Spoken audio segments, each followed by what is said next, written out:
Yes, sir. Yes, sir. We are back in the building once again. We are so back. Few days of rest. Happy New Year to everybody. If I haven't said it to you already, Happy New Year. Hoping for a blessed 2026, prosperous one, safe one, so that we can continue this year in a great way. But look, Afcon is back. Last 16 stage. 4 days of action.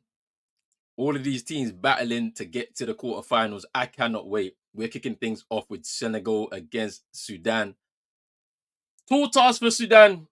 Pretty sure it's going to be difficult for them, but you know, they're going to be facing, they're doing it off the backdrop of all of the unrest in their country. So that will be enough motivation to try and bring some joy to their people. We know the stadium's going to be full of their supporters as well, because they've shown support throughout the tournament so far. They're facing off against one of the heavyweights. One of the heavyweights in this competition, obviously winners back in 2022. Can they do it again? Let's see what happens in this game. They're obviously going to be favored in this game, so we'll see what happens. We'll get into some lineups as well real quick. But then obviously later on tonight, we obviously see Mali against Tunisia. They butt heads a few times at the Afcon, and the games have been a bit. Let's hope that they give us a bit of a better time to be able to watch, because obviously there's a lot on the line. Get to a quarterfinals of Afcon again. We'll see. Tomorrow, obviously, we will continue with more action.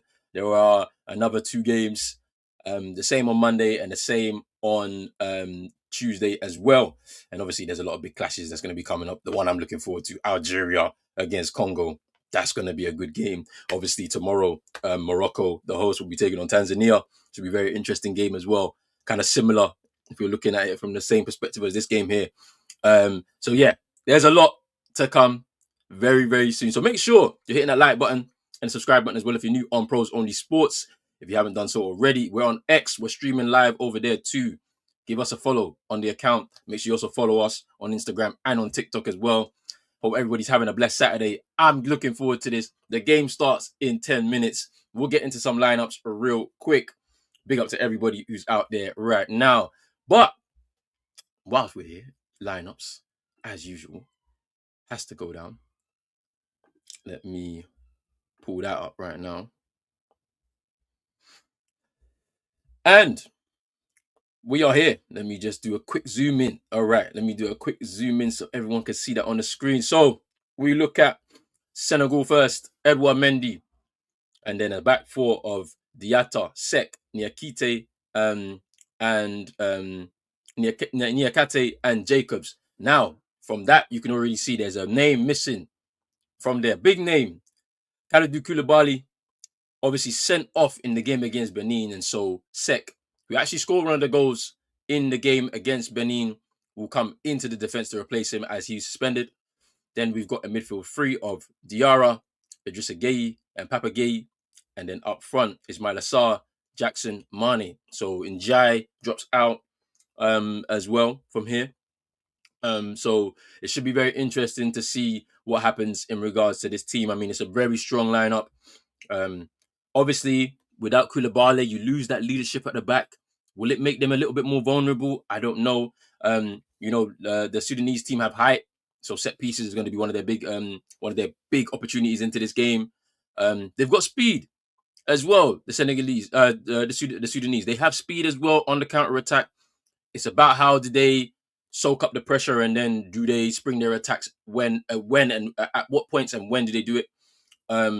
But it's a strong team nonetheless from Senegal, and it should be interesting to see what happens in the game. Now, let's move on to the Sudanese team led by Kwesi Appiah, the coach from Ghana, who's doing big things for their country.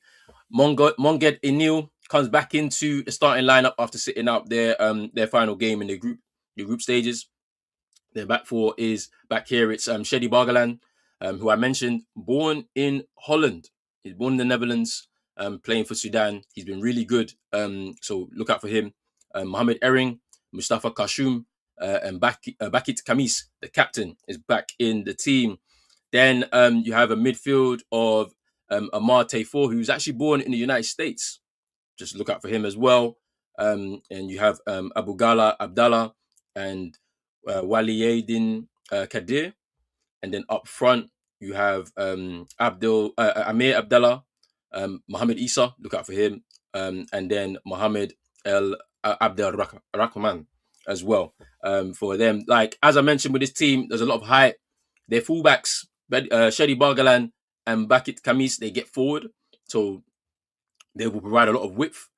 They haven't really done well in terms of getting the ball into the box for their front men, but that's what they need to do because all their front men are very tall. So you're going to be able to cause problems with that back four. Speed will also be a factor here. If they can get from back to front quickly when they're trying to counter attack, that might shock the Senegalese today. But we'll see what happens. We've had shocks before at Afcon. This could be one here as well. I don't know, but we'll have to wait and see. Big up to everybody who's watching out there right now. If you are new on Pros Only Sports, make sure you hit the like button, subscribe button as well. If you're new, hit the notification bell. All that right there. The game is on my TV now. We are here. After the chaos, look, I reviewed clips from the first set of games in the group stages. Boy, I can't wait to share them with you guys, man. They're getting edited right now. They'll be on the social media, the TikToks, the Instagrams, X. I had fun. Like just reviewing all those clips over the last few days, I've had fun. Can't wait to share these moments that maybe people have missed out there as well to you guys on social media. I've had fun. Afcon never disappoints me, and I'm glad to be able to share it with my brothers, Rich, CM, Tariq. I'm glad to share it with them. And I'm glad to be able to share some of those moments and relive some of those moments as well, like with my dad and stuff over the holidays and stuff like that. It's been really nice. So look, once those clips are ready, they're going to be on the social feeds. You guys can laugh along with me. But the teams are on the pitch. Senegalese national anthem is being rung out right now. They look cool, calm, and collected. They feel like they can get through this game and do the business, but we'll have to wait and see what happens over there. You got look at Diouf in the crowd, legends all over the shop for the Senegalese supporting the nation. They can get another triumph in this competition, so it should be very interesting to see what happens. Obviously, because Senegal won their group, they didn't leave where they're based. I think they're based in Tangier, so and if they continue to win, they'll be there up until the semifinals, which is nice in terms of preparation for all of the games that you're having to play and whatnot. So that's pretty interesting from that perspective. Sudan obviously got through. They didn't win. They won one game. They had a shock result against Equatorial Guinea in a game that was crazy. An own goal that because they haven't scored a goal from open play themselves in this tournament. There's been an own goal that's really given them what they've had. So it should be interesting to see what they have to offer. As I said, they have a lot of speed in the counter attack, especially down the flank from their fullback, Captain Kamis, and then Shedi Bargalan. Mohamed Isa is a danger man. His movement, his physicality will cause some problems to those central defensive pairing. It's just about can they put things together in the right way. But it's going to be interesting to see what happens. We are 4 minutes from kickoff now. I'm excited to see what happens. Players are shaking hands. We are nearly there, people. Big up to everybody. And just to recap again, in terms of games coming up over the next few days, just to recap what's happening tomorrow. Well, yeah, what's happening tomorrow, because I've already told you tonight is obviously Mali, Tunisia. Tomorrow, it's Morocco against Tanzania. Big game for Tanzania there. And then South Africa take on Cameroon, which is going to be a tasty tie. I cannot wait. That young Cameroonian team have shown fight in this tournament. They take on Bafana side, who are boosted from the fact that they came third in this competition last time out. Monday, Egypt take on Benin, then Nigeria, Mozambique at 7. And then the final set of last 16 fixtures, we'll see Algeria take on Congo and Ivory Coast against Burkina Faso. I cannot wait for this action. We are nearly there. Let's get into this, man.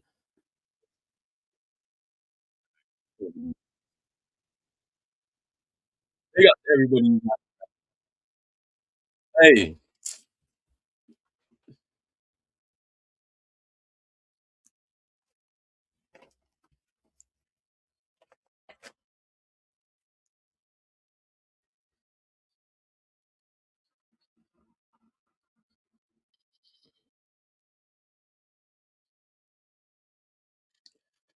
yes, the fact that this Senegalese team are very strong just gives you like a flavor of like how they feel so comfortable in this group in the group stages that they were in.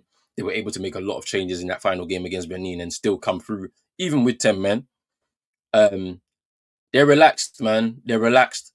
They're obviously one of the favorites. Everyone will look towards Nigeria and Algeria winning the first three games, but sometimes it doesn't mean anything. Nigeria, we watched them strong in the 21-22 Afcon. Um, they were strong. They won their first three games and at last 16 stage knocked out by Tunisia. It doesn't mean anything. Of course, this Afcon has been different than maybe in the last few years where we haven't seen many shocks. Obviously, I mentioned Sudan earlier beating Equatorial Guinea. That was a shock for the round based on what their performance was last time out. Equatorial Guinea getting knocked out the way that they did after two games. Um, but there hasn't been many shocks. The big teams have come to play. So you're seeing the likes of Algeria come into play. They're not playing around. Mali, three draws. I don't know. We'll see what happens tonight. But Nigeria, they haven't come to play. Congo, they haven't come to play. Senegal, they haven't come to play. So it's going to be very interesting. Bafana, they're there too. The strong nations are there. Egypt are there. Like, so it's gonna like it means that we're gonna really get some high level football, man, right through to the final. So I can't wait. I cannot wait. I cannot wait.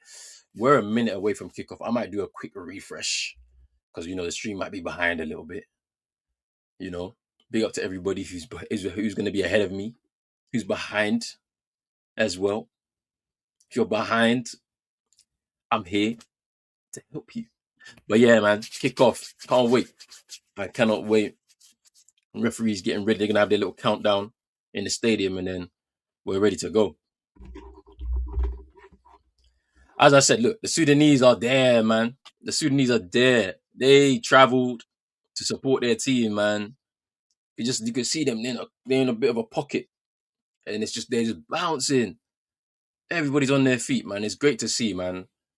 Like they've waited a little bit of time to return here, so they're here and we've kicked off. And there's a quick foul. Just trying to see who that is down. It's a Papagay. So I think that's Diarra who's down.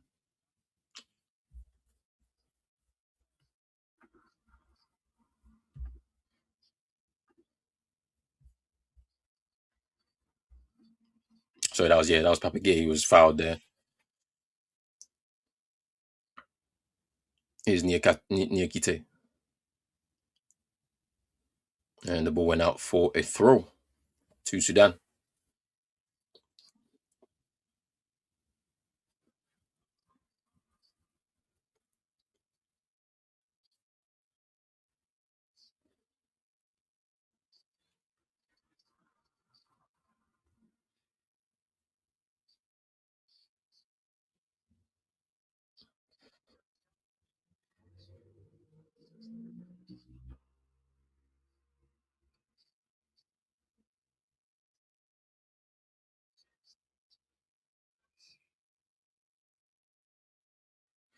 Shedi Bargalan to take the throw in for Sudan. As I mentioned, he's born in Holland. Plays for Den Bosch in the second division in the Netherlands, and he's just newly arrived into the squad. Um, Literally this year, I think it is. So for him to have this experience is amazing. To fight alongside his brothers on the team.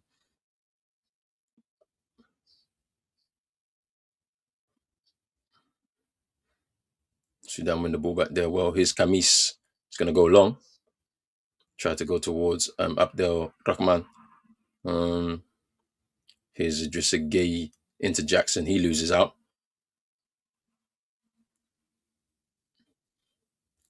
Here's Bargland now. He's got a bit of space on the right hand side. Yeah, couldn't get the cross. Here comes Sudan. Still got the ball. Here's Kamis. Here's a Martai 4. Tried to go wide towards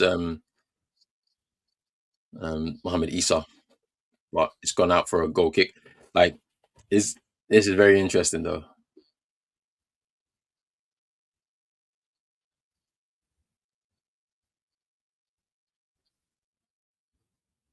Very surprising to see Sudan kind of pressed a little high to win the ball back, but they weren't able to, put something together, unfortunately. But it is what it is. We'll see what happens though.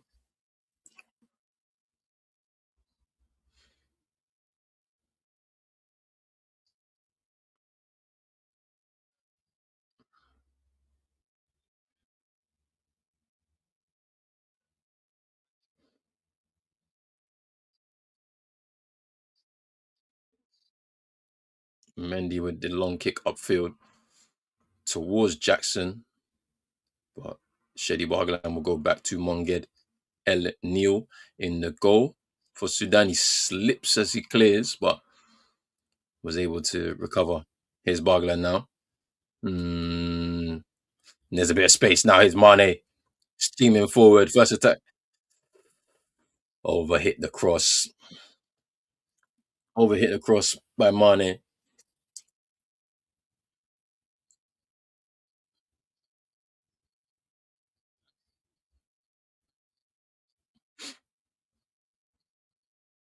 You got the Senegalese fans just above the Sudanese fans in that section of the stadium, which is nice.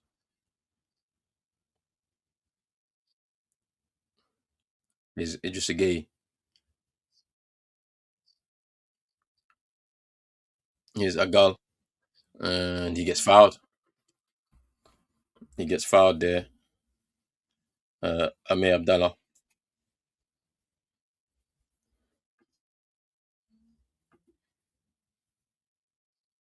Yeah, Amir Abdallah was just fouled there.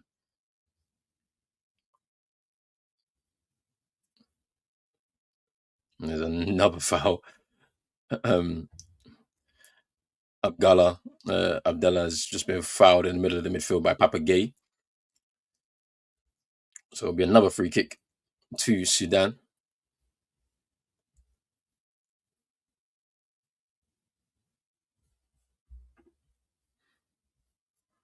And there's a ball forward.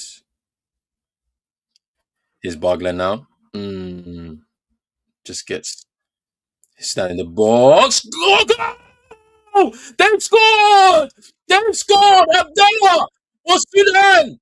They've started well and they've scored. What a goal at the edge of the box! Wow! Wow! All of a sudden, they've come into this game, no fear. They've pressed high, won a couple of free kicks. They've moved the ball quickly down the flanks. Like I said, Shady Bargalan was involved in that. And Abdallah on the edge of the box curls this shot past Edouard Mendy and shocks Senegal. And it's all to play for, man. That's crazy, man. Wow. Wow, wow, wow. Wow. Look at that edge of the box. And he just picks, he. Oh, he picks the corner, Abdallah. Round Jacobs.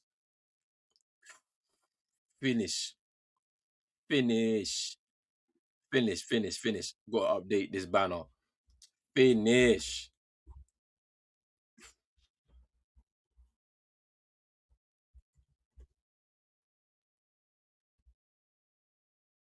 Wow. And now the game opens up. The game opens up.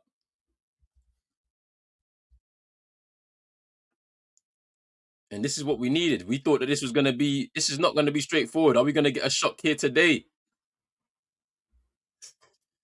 The thing about it is, yeah, Sudan, they have no fear. and they've shown it through the games that they played in this tournament so far. You know, that game against Algeria, of course, they lost that game by what, 4 goals to nil. But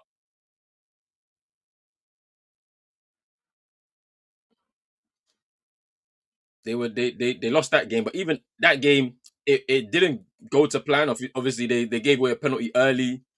They had a man sent off. But one thing you know about Kwesi Appiah,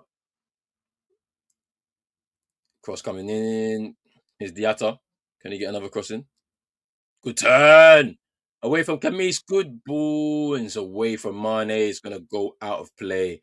And Senegal have been shell shocked here in these first 8 minutes of the game. Amir Abdallah with a goal for Sudan on the edge of the box. No, it's not inside the box. Sorry, he just curls it round Jacobs and past Edouard Mendy for 1 goal to nil. But as I mentioned, they've been fighting. Here's Nicholas Jackson back heel into them. Ismail Assar with a shot, and Monged Ednil was equal to it. Takes it, pushes it round the post for a corner to Senegal. Mm, crazy, crazy start. Jacobs to take, and they'll bring it back.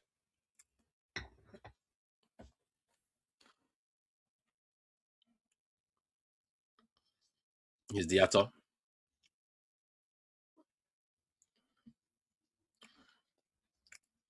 Saw Diatta again. Here's Sek. Here's Niakite.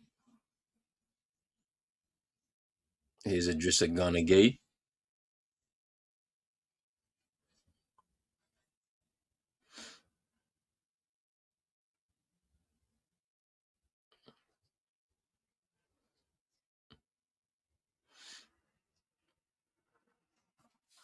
It's cleared away. And this scoreline for Sudan will encourage them potentially to now just do the counter attack.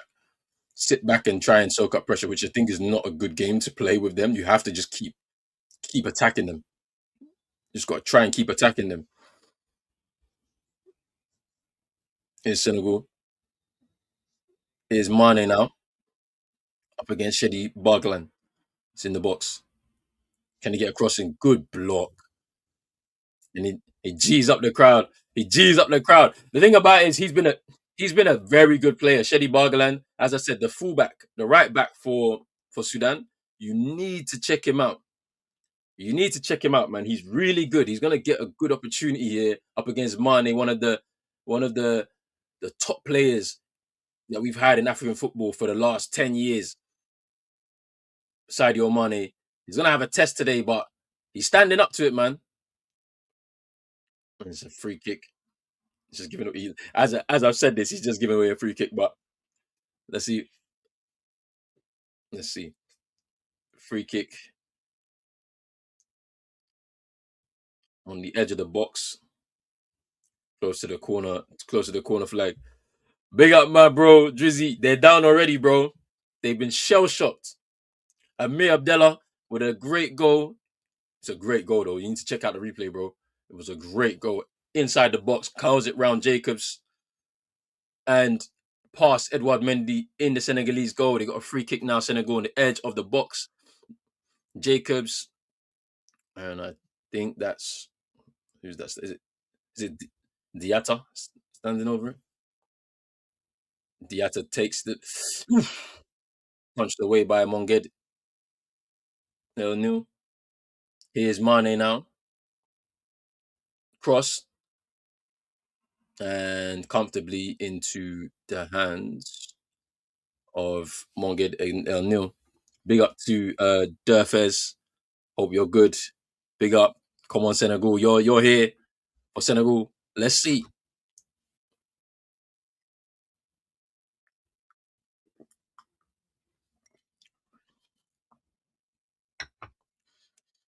Here's Shedi Bargline again. Here's Kadir. Here he is again. Barglan comes forward. Here's Abdallah. He loses the ball there, cleared away by Jacobs. And here's Mane. Senegal coming. Here's Sarr just away from him. Sarr, he'll pick the ball up here on the left. Or comes inside. Can he pick out somebody? No, unable to do so.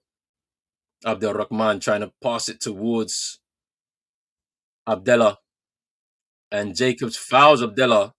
And Jacobs has been booked. Look here. I don't think that's a yellow card. Come on. That's not a yellow card, referee. They're saying elbow. But that's not good now because with him on a booking now, Jacobs, the attacks that are going to be coming down that right hand side of Abdallah and Barglan, them connecting with each other, could be a long day for Jacobs if he's not careful. So he needs to be careful.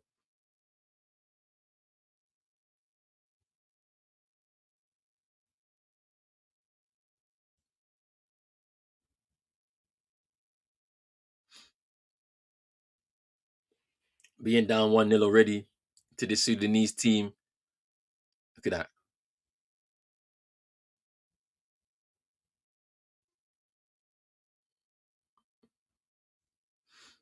This is a finish though by Abdallah.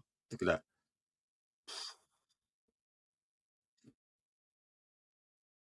I told you, they're wide players. They're good. Like the connection between the wide players is really good from Sudan. That's one thing I noticed, especially in that game against Equatorial Guinea. You got Kamis on the left hand side, Barglan on the right hand side. The fullbacks bomb forward. They are not afraid of getting forward up and down the pitch. Um, and then you've got Abdallah on one side and Abdul Rahman, who like he didn't start the first game, he came on, but in the second game against here he goes again. Abdallah tried it again. And it just goes well over. It goes over the bar, but boy, you don't want to be giving away shots like that on the edge of the box. He's just scored one. I want to give it away. This is an interesting situation, man.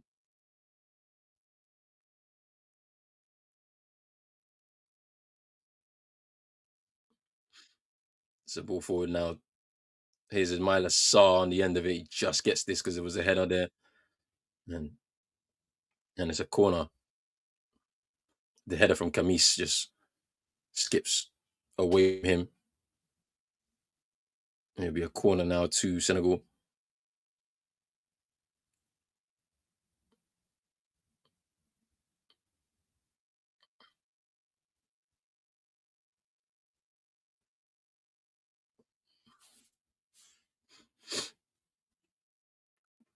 And Diatta will take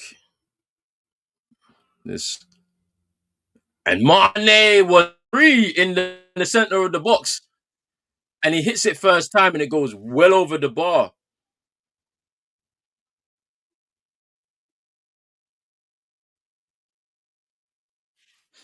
That should have been on target there for Mane, but unfortunately he didn't get that on target there. He was free. He was free. He could have taken a touch as well just to kill it and then maybe try and get a strike past the keeper, but yeah, over the bar. And they give it away, Sudan. And there's a ball over the top. Monged comes out and just takes the ball away from Mane.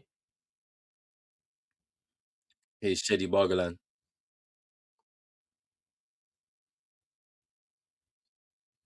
And they give it away.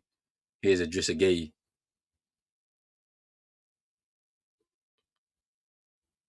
Here's Sek, who came in for Koulibaly.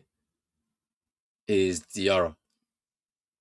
Jackson goes out wide to Diatta.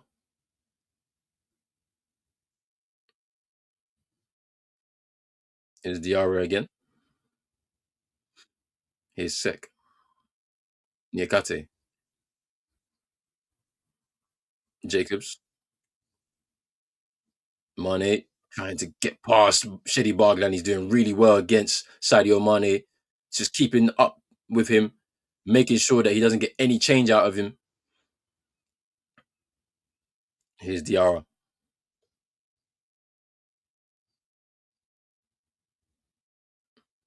Here's Diarra again.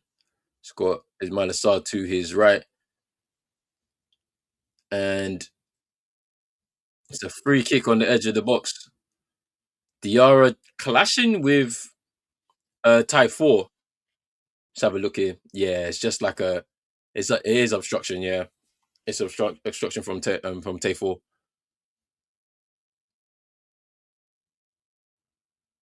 They just kind of like clashed.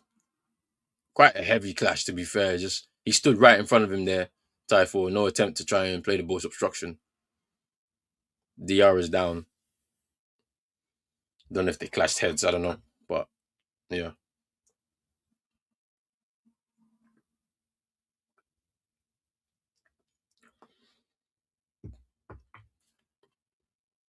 Yeah, they clash heads because there's blood.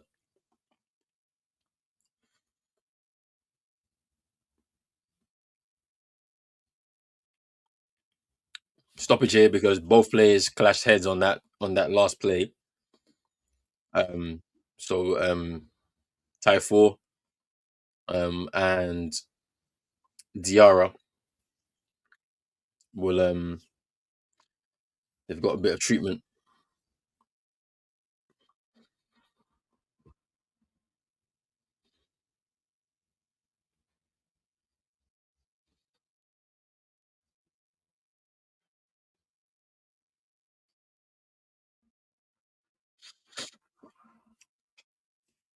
Let's see what happens for Senegal.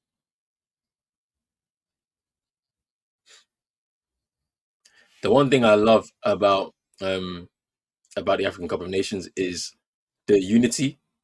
Like, there's loads of Moroccan people who probably live in the city of Tangier that wanted to come to this game today. They're here to support both teams. There's no like tribalism and you can't sit here and all that. Like, we don't have that at the African Cup of Nations, and I can't wait to go and experience it myself next year, of course. Um, in when it takes place in Kenya, Uganda, and Tanzania. But it's great to see that. Like, there's always unity. Fans are there to just enjoy the culture, the sounds, the game. There's nothing like that. There's literally nothing like that. No tournament is like that in the world. It's only at Afcon is where you're gonna get that experience. That one I know, like, just from watching it all these years, it's great to see. Okay, so Ty 4 is gonna come off the pitch. His head's been like heavily bandaged, heavily bandaged.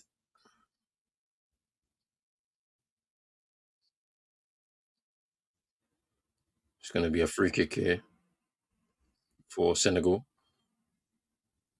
with Diatta to take.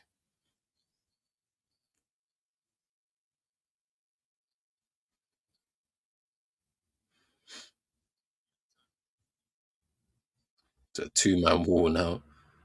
Abdel Rahman is just going to add a bit more height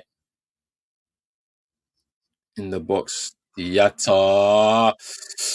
Oof! And it's cleared eventually by Camis. The free kick came in. Senegal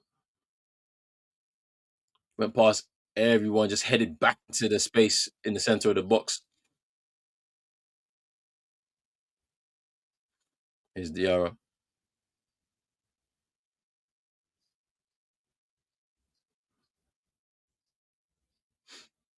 Sudan still down to 10 men. Yo, big up to man like CM in the building. Bro, they're down. They are down. It's Senegal have been shell shocked, bro. They've been shell shocked to start this game. Is that a foul? Nope. Yeah, it's a foul to Senegal. Bit of holding. Mohamed Issa just holding on to Nia near Kate. But yeah, bro. Amir Abdallah with a great goal. You need to watch the replay, bro. It's a great finish inside the box, round Jacobs and past Edward Mendy. Here's Diatta in the box. Here's Kadir just cleaning up here, and he gets fouled. Wonderful, wonderful play from Kadir just to get away from Diatta and gets a foul to relieve the pressure on Sudan a little bit. As I believe it's been increasing slowly since the goal went in for Sudan, because at the end of the day, Senegal were trying to get back into this game. So let's see. 22 minutes gone, 23 minutes gone. What is happening? The Sudan coaching staff are having a go at the fourth officials, man. What's happening? Or is this so that they can bring on Typhoon?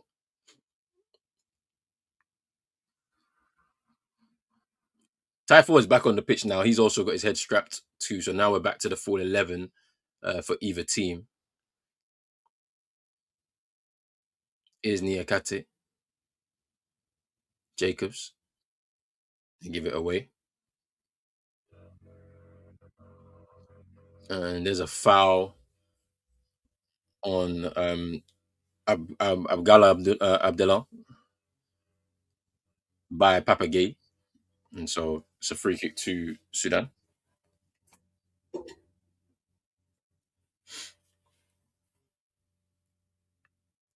And here's Mo Issa.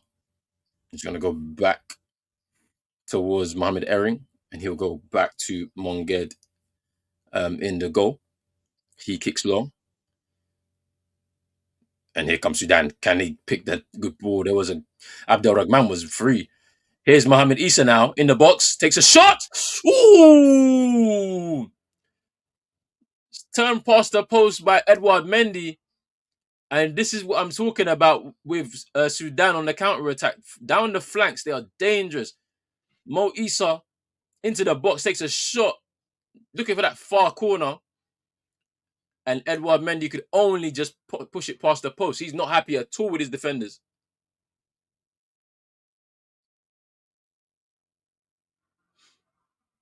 Say swear. Wait. Say swear Mo Issa was obviously born in Sudan, but he was also in London. Like he grew up in London. Hey, Mo, wherever you are right now, bruv, after the Afcon is done, bruv, I need to interview you. No boundaries, bro. We need to talk. We need to talk, fam. I've definitely got you on the list now. Mo Issa, you know. But yeah, it's gonna be the man.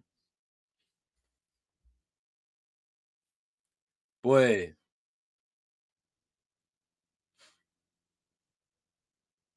here's Niakate. Shedi Bargalan with a good interception there just to stop any attack coming forward from Jacobs. You can see that like they are motivated. They have a game plan. Um, they have a game plan. Like they know what they're trying to do in this game. Like Sudan. Like so, as long as they stick to it and don't deviate, defend well, and then just take their chances on their counter attack, which is what they got to do now. Anything can happen. Anything can happen. But with a 1-0 lead after 26 minutes, this is like a dream start for them in this game. You know, very interesting to me, like how they made a lot of changes Senegal against Benin. They hadn't necessarily won the group.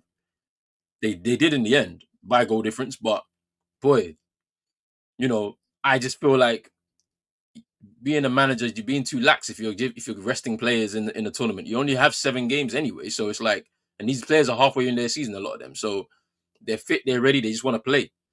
Um, you disrupt rhythm when you start chopping and changing your side in such big ways in over a number of days. Like, but hey, it is what it is. I mean, I think that they're struggling a little bit with a little bit of rust. Some of their starters, like to start this game, and then the physicality of the Sudanese team.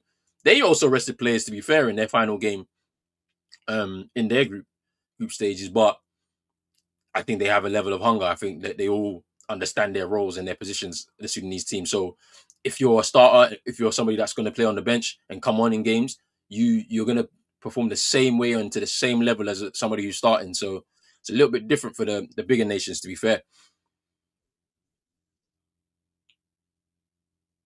So just a gay good turn, and there's a shot there from Niakate.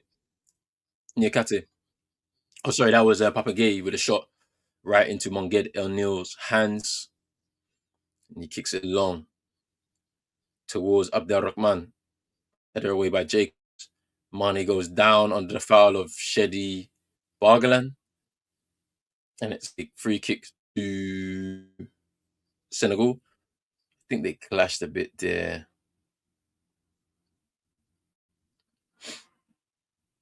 Here's Diarra for Senegal. Ball out to sorry, Diatta. Oh, that is a save, point blank save from Jackson. That was good play by Senegal. Diatta into Sarr. Sarr just swings it into the center of the box, and Jackson side foots it into the path straight at to Mongede El Nil, and he pushes it away. Big chance for Senegal to come back into this game. It's a good save, point blank range from Monged El Nil.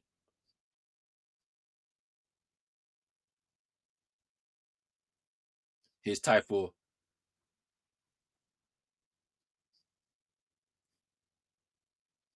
Abdallah dispossessed by Mane. And here's Papagay with a touch. Oh, and he scores!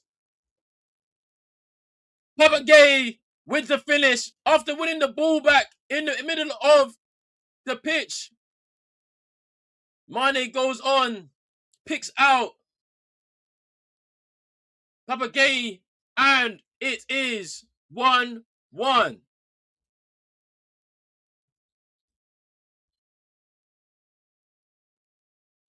And they're right back into the game now. What is going to happen here?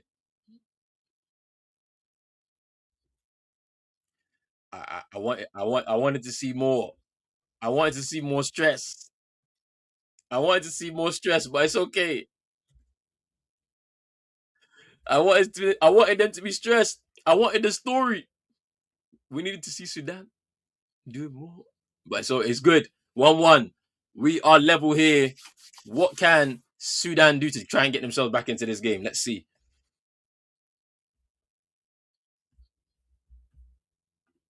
Here come Senegal now. Here's Ismail Assar. Cross into the box. Here's Diatta. Again to Sarr. Keeps it in. Unable to get the cross. Gets blocked there by Kamis.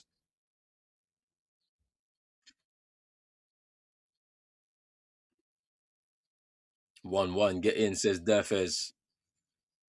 Drizzy saying if I remember, they were in the same World Cup group. What for the qualifiers? If you're referring to, I'm not sure. I can check though. I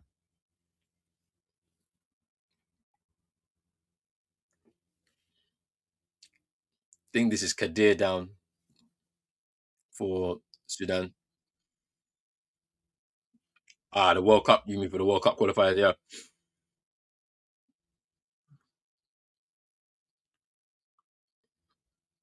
The Senegalese fans in the stadium loud again after being quietened in that first 25 minutes or so before they finally were able to getting behind there again, Senegal, and they've scored now with Papa Gay getting the finish there, edge of the box, past Mongede O'Neill, he's been called into a bit of action, made a few saves already, but unable to keep that one out.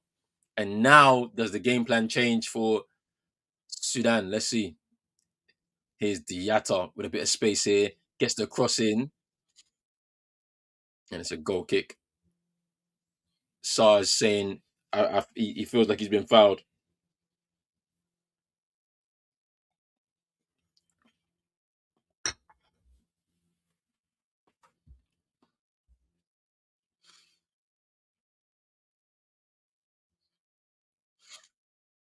It's been a good start, and I feel like they've settled into after going 1-0 up, they settled into let's hold on to this.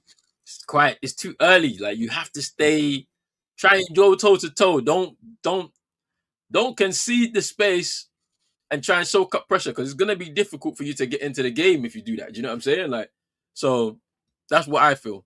Anyway,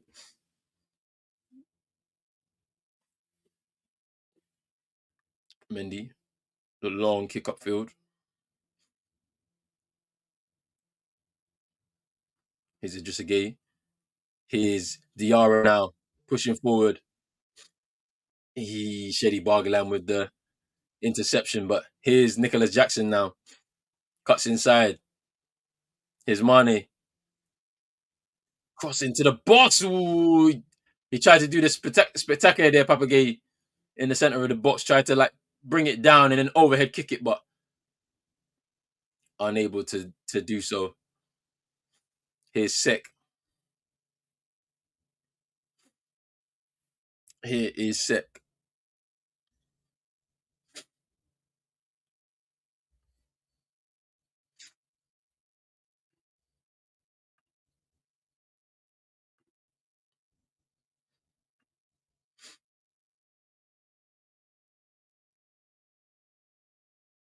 This is going to be a throw into Sudan, which Shedi Bargalam will take. Um,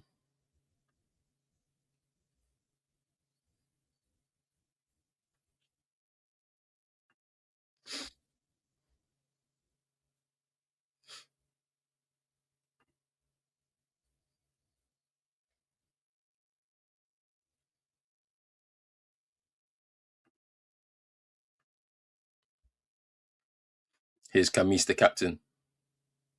Abdul Rahman, tie 4 again.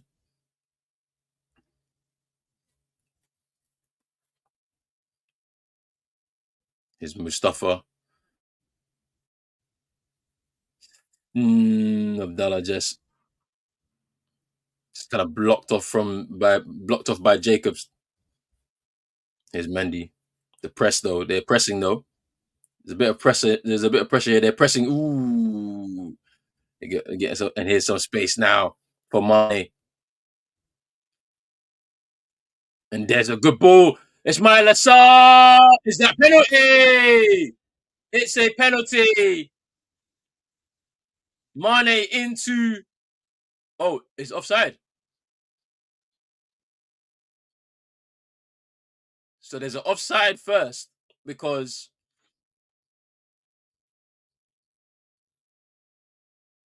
yeah, he's offside. Yeah, he's not a penalty. Yeah, it's offside.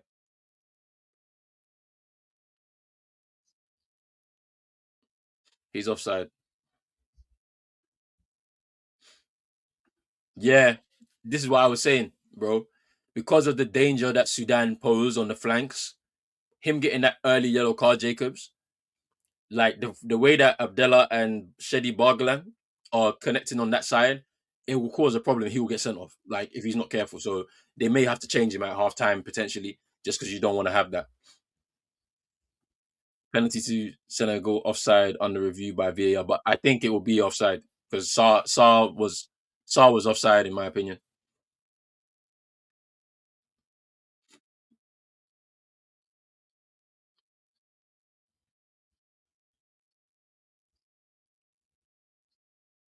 I don't. I think this is going to be given as offside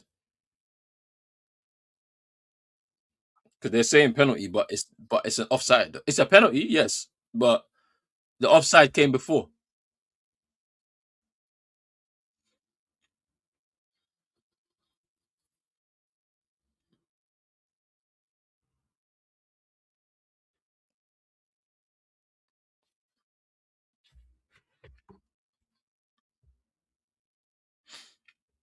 Like I actually don't know what's going to happen.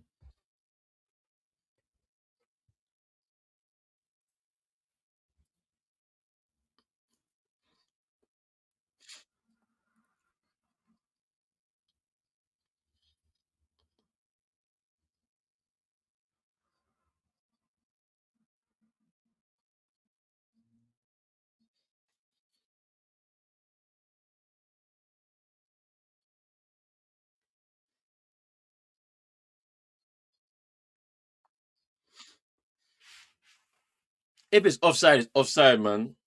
Like, even if there's a penalty afterwards, it's not. You have.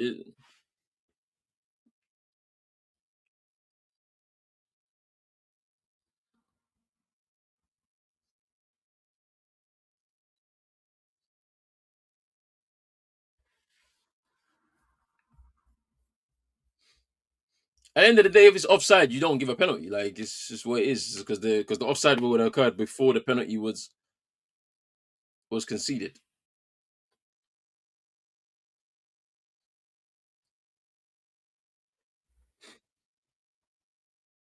This check is taking some time.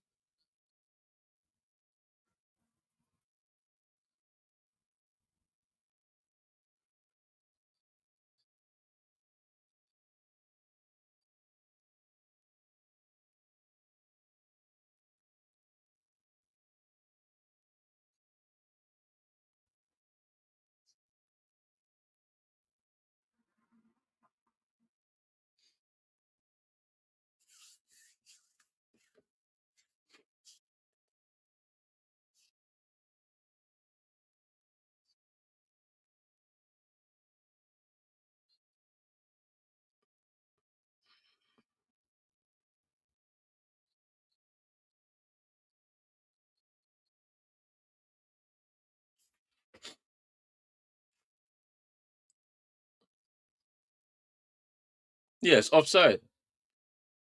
Yeah, it's offside. Like, offside would have. Yeah, the offside would always take precedent over a penalty, because you have to get to offside before you can get a penalty. It's simple as. So, no penalty. We move on. Um, and it's very lucky for Sudan. Let's put it like that. Very lucky from Sudan, but they kept a great line. So, offside, no penalty. Yeah, man, and that's what it's supposed to be, man. It was a penalty. Monged definitely brought him down, but offside came first, and we restart. Here's Shedi Bargalan with a header.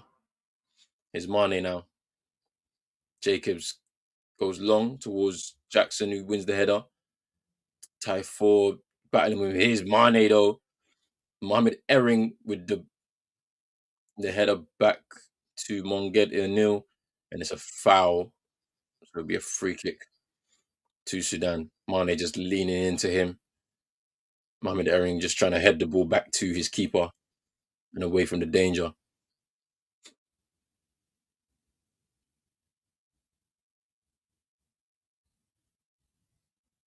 5 minutes plus added time in this first half.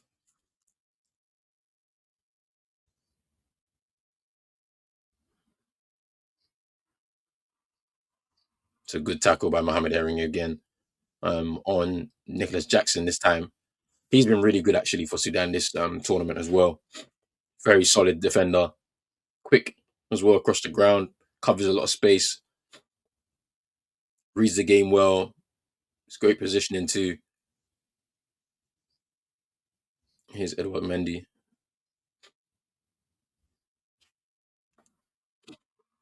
Here's Diatta now trying to push forward with the ball. Sorry, this is Sek. And Sek gives the ball away. Abdel Rahman with the header. Mohamed Issa just loses out there in the challenge. And here is Niakate into Mane. Spins. Goes wide to Jacobs. And he gives the ball. They slipped. Both of them slipped there. And Senegal just keep the ball here.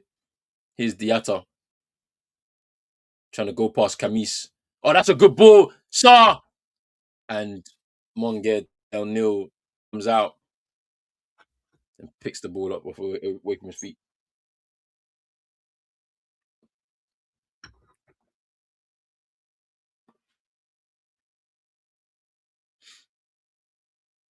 Here's Diarra into the Gay. Here's Mane out wide. Diarra follows his pass and he wins a corner for his nation. He G's up the crowd, trying to hear more from the supporters in the stadium. They're saying they need that extra push, which is true. Need a bit more sound in there. They're finding it tough out there against this Sudanese team who are resolute defensively and will be quick on the counter attacks as the game goes. Here's Abdallah now. They were trying to get a counter attack. Here's Ismail Assar. Offside again. Offside again, Ismail Assar.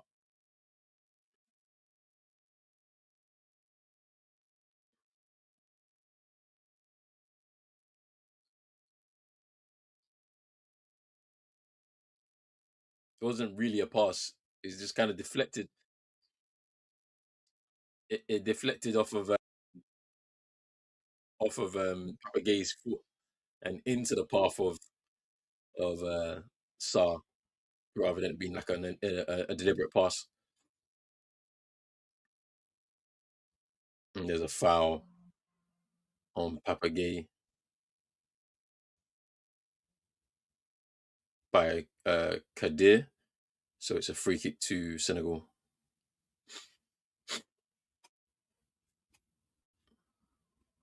Here's Sek Niakate.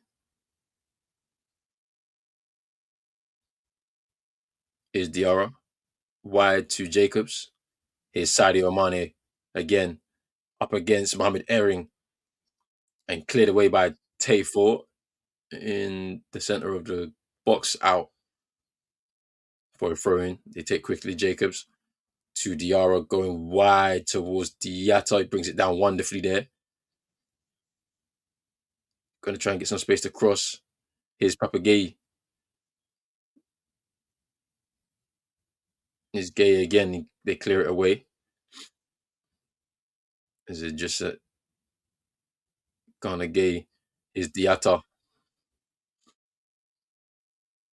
Just a Gay. Pushes forward.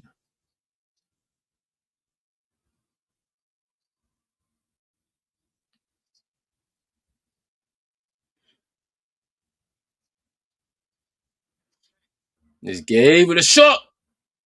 Cleared away. Is Mane.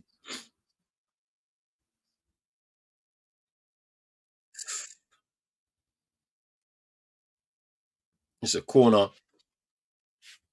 to Senegal. Pressure's increasing here.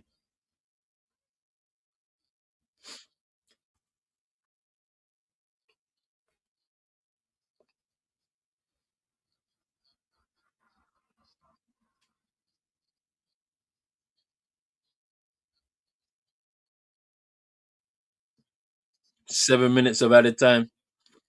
At the end of this first half, obviously there was a stoppage between Diarra. Sek pulls out of the sky Monged from the corner. Yeah, the stoppage is there because earlier on in this game, uh, Amar Taifor and Habib Diarra clashed heads, and so they were down for a minute. They had their that's why you can see both of their heads are bandaged in the middle of the midfield on either side. So we have 7 minutes of added time here through this first half. Here is Diatta. Here's Diarra. Papagay. Near Kate. Good turn from Jackson. Mane. Oh.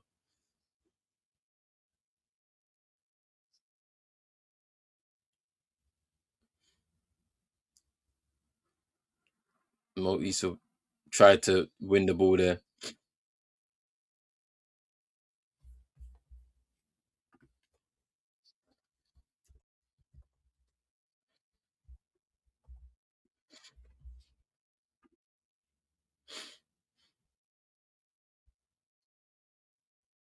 Here's Diarra.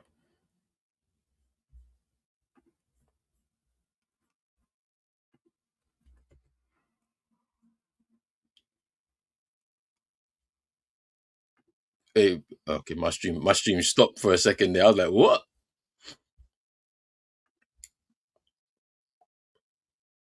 Here's Abdel Rahman trying to play the ball in midfield there, but I guess deflected away. Here's Mane into Sa. Is he offside? Is he offside? Here's Sa. Oh, that's poor from Ismail Assar. It's poor. Here's Jackson. Papa Gay, go! And they score! And they score. It is 2 goals, 2-0.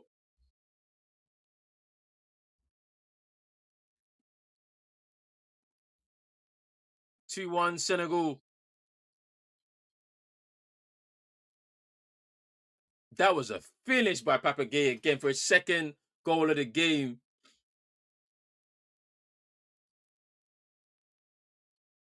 Good finish.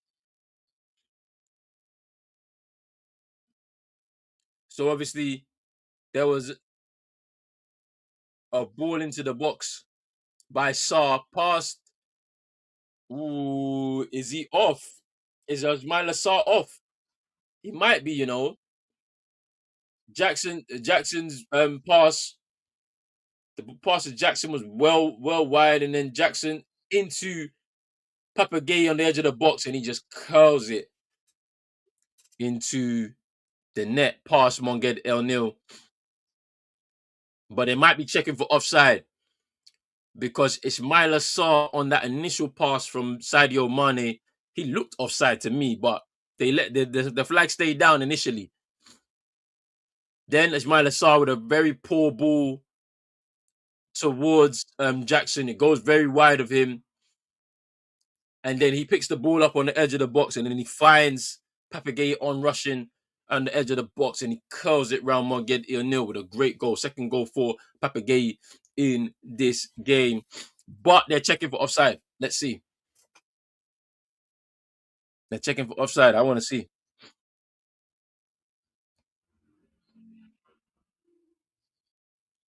Oh, they've given a goal. They've given a goal. They've given a goal. That is onside, saying Drizzy Papagay with 2 goals in this game.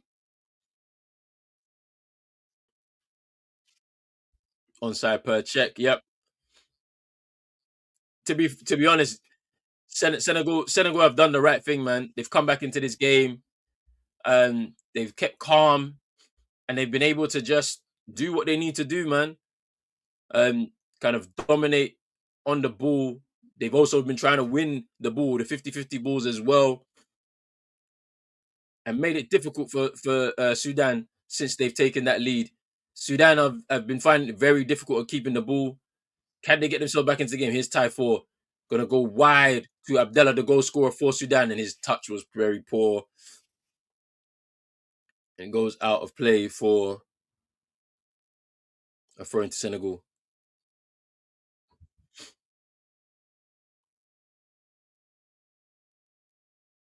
Yeah, he's onside.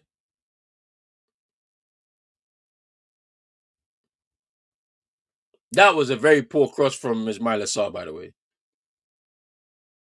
He's lucky Jackson was there to salvage the chance, to be honest. But finished by here he comes again. Ismail Assar. He will get a corner here.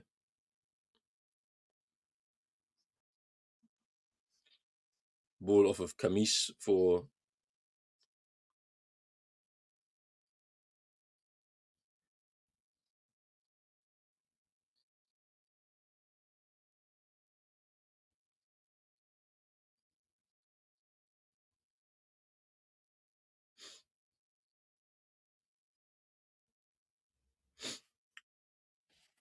let's see what Senegal can do here from this corner. Can they get another goal before half time and really ratchet up the pressure and probably kill this tie if they get another one?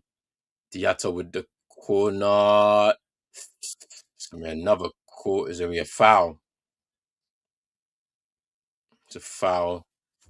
And it's a free kick to Sudan in the box.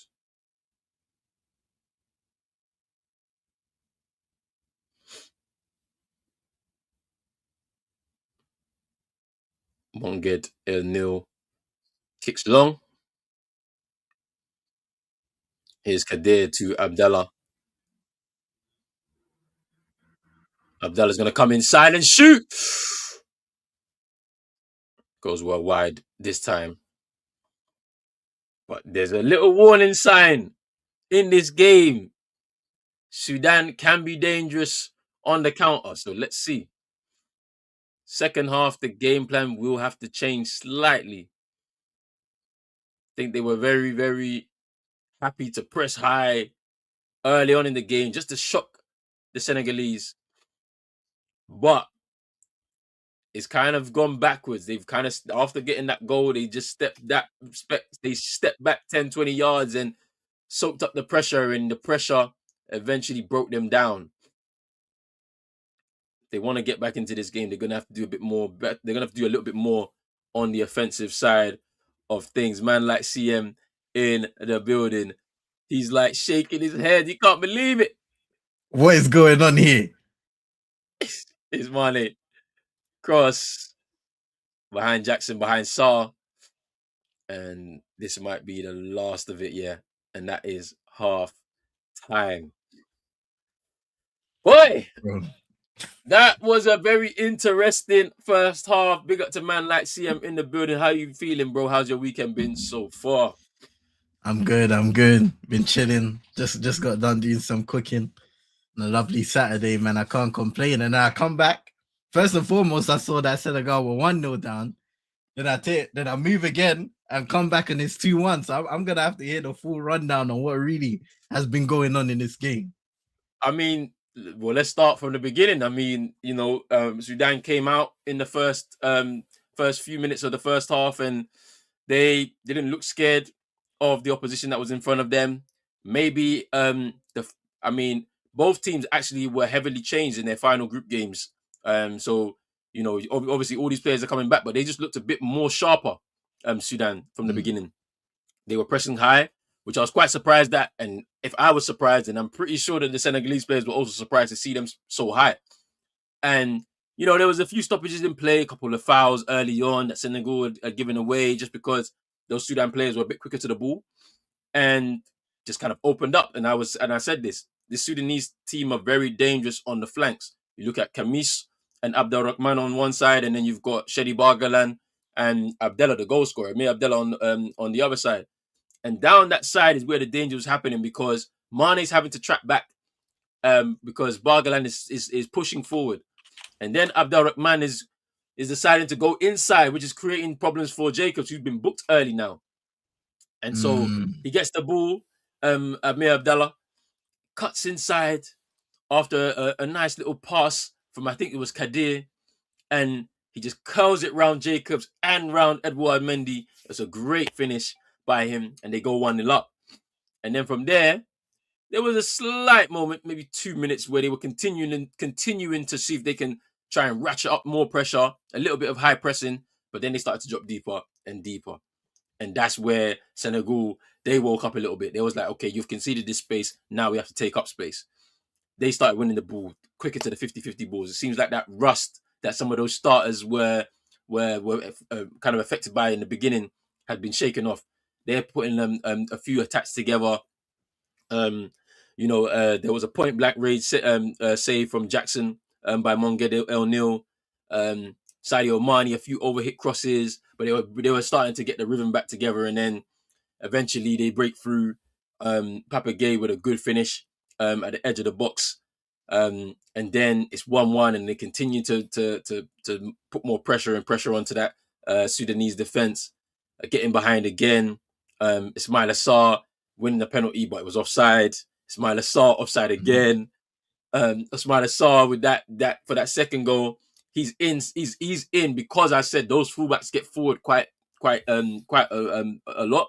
There's always going to be space in behind if they don't get back quick enough.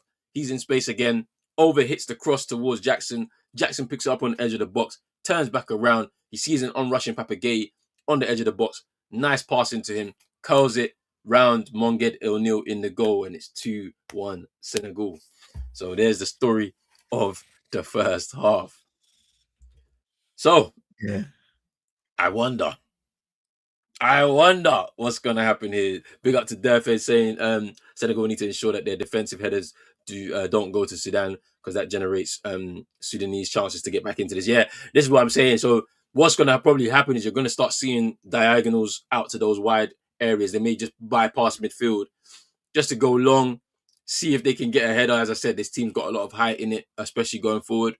maybe you'll see Mohamed Issa just peeling off from that central position into the wide areas, try and get a knockdown for some players that may invert.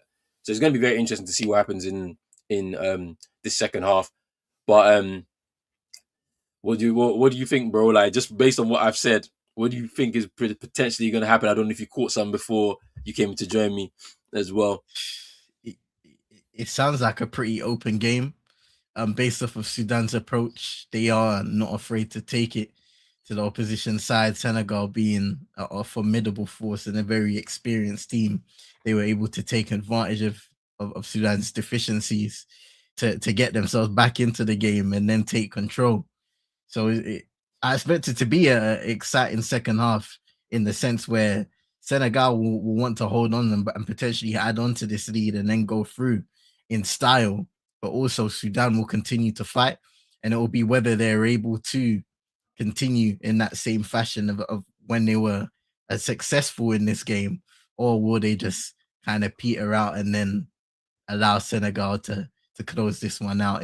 There's a lot of questions to be asked and a lot of answers that we haven't quite yet got from this game. So yeah, man, I'm looking forward to it because I caught a small amount, and that was literally early on before Senegal even scored their equalizer. So yeah, man, I'm excited to see what happens. Yeah, man.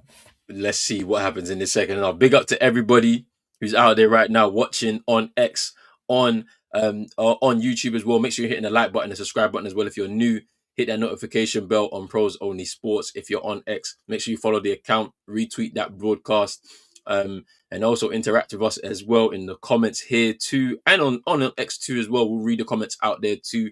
And also make sure you stay tuned tonight. There's one more game. Mali against Tunisia, which would be a very interesting tie. Hopefully, Mali will get their shooting boots on because they need to score some goals because they've not really been at the races going forward in this tournament so far. And then for Tunisia on their side, what Tunisia is going to show up? The Tunisia that was in the game against Uganda, or is the Tunisia that we saw in their final two group games against Nigeria and Tanzania? I wonder what is going to happen. Big up to everybody. I'm going to be back in 2 seconds. I need some water.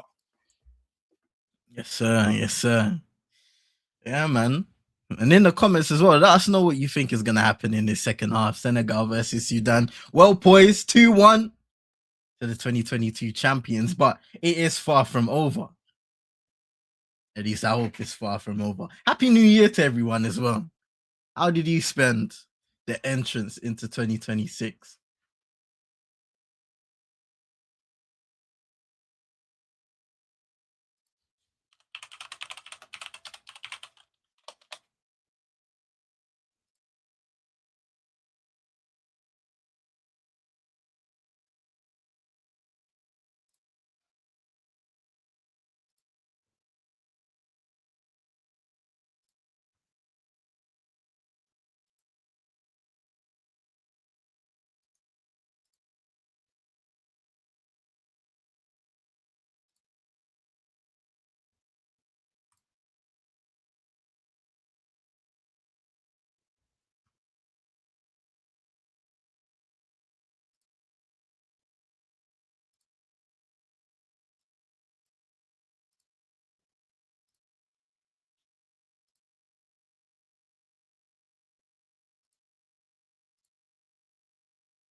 Back. I think one thing that was interesting in this first half was the amount of space that Ismail Assar was getting on that right hand side and how wasteful he was through that first half.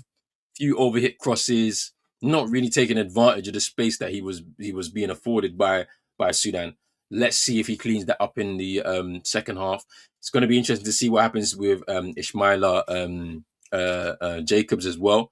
He's on a yellow card, potentially could be exploited if they're not careful. So maybe um, Papa Tiao will make will look to change him in the second half.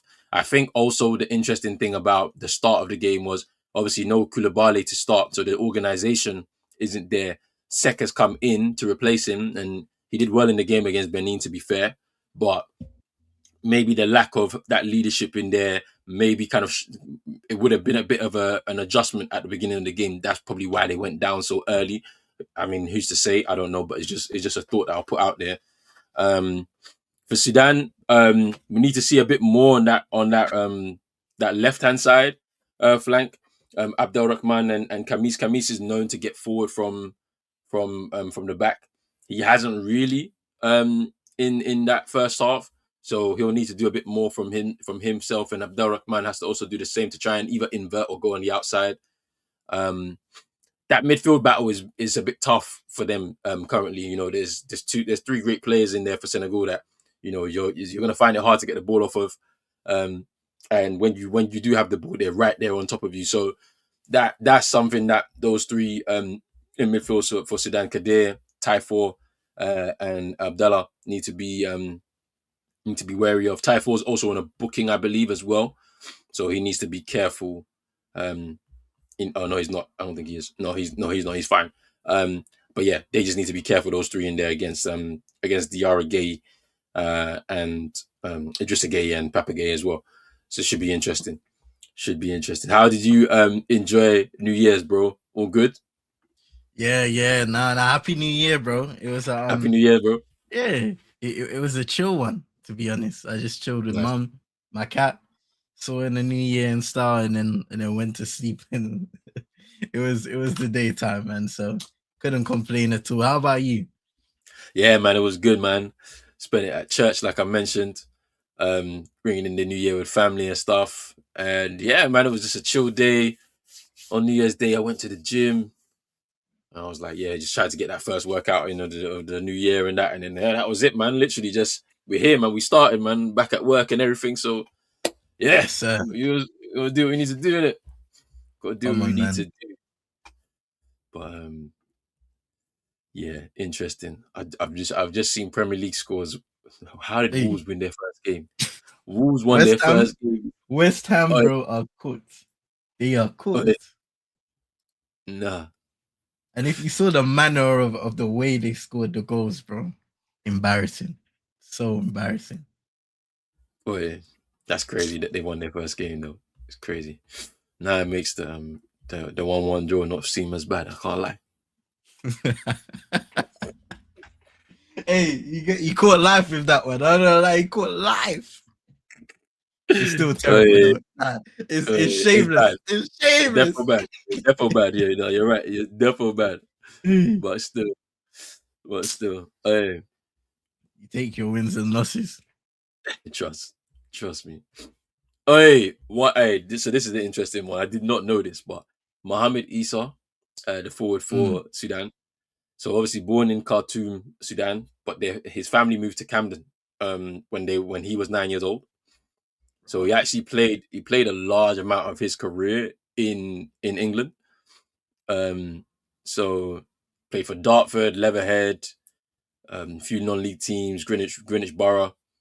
Then played for Cheltenham, Bristol City, Peterborough, MK Dons, um, Exeter on loan as well, and now he's in. I think he's in Iran now playing football. So it's a very interesting career path that he's had so far. There's a few guys in there.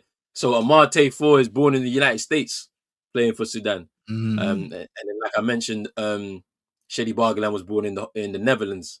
He's currently playing in the second division in the Netherlands as well. So it's like got some interesting people that have like been a part of this team, um, which is good to see in terms of their stories as well. But yeah, let's see, man. Let's see, and then his brother has also playing for Sudan as well. But I don't think he's on the bench. I think he's injured right now. But yeah, he was in this squad, and I think he actually started that opening game against Algeria alongside his brother, actually, which is quite interesting too. And his brother actually plays in Thailand now after spending a lot of time in England. Obviously, their whole family would have moved over, so he played a lot of football in England as well. So it's a very interesting set of brothers and their story as part of the Sudanese team. Stadium is packed with Sudanese and Senegalese supporters as well, which is good. Always good to see. I was watching yesterday some big up to man like Ibs, man, who was out there as part of Uganda. He was following his country. But he was interacting. He was interacting with a lot of supporters over there for the games that they went to watch. Yeah, it just seemed really live, the atmosphere in the stadiums that they were in, and just the fact that everybody's just there, just is enjoying the environment, enjoying the games together, is very different to like how we would experience football over here. If we had a World Cup here, for example, in England, you won't be able to sit in a especially if England were playing, you can't sit in an England section, bro. Like they just won't allow it, bro. It's just because people be just doing too much, bro. You know what I mean? Whereas like the home nation, like, and you won't have England fans, yeah, like sitting in for other games like that. Like they won't come and fill up the stadium like that. I don't think if it's like a game against a few teams that maybe, do you know what I'm saying? And then they come there to try and enjoy it. Yeah, it's true. There isn't really that culture of just like enjoying football in general, you know? It's Yeah, more so a tribalistic approach, which you get, yeah, but you kind of love the fact that, especially a tournament like Afcon, everybody wants to see as much games as possible as they possibly can, and they get involved and they mix with other fan bases. It's a very unique thing about this competition. yeah, yeah. I'm thinking of doing one. I'm gonna do a random one, yeah. On the 31st, I'm gonna go watch Leighton Orient, bruv. Just gonna go watch them. I just go watch them on a Okay. random thing, bro. Just because I was like, because I've been living in the kind of close to where they are, and Yeah, I was yeah. like, I might just go. I might just go. Why not, bro? But Why not? but here's the kickoff now. Second half has begun. I don't know where you are, bro. You just kicked off. I kicked off like 15 seconds ago. I'm gonna refresh my thing, bro. Refresh my thing, bro. I'm not trying to be too far behind. Why are these things every one time, man? I don't know, man.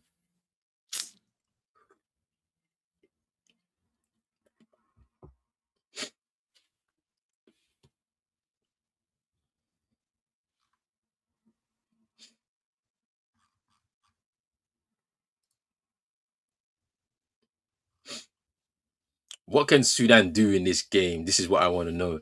What can they do to get themselves back into this game? Um, they need to just be brave again. Here's Habib Diarra there.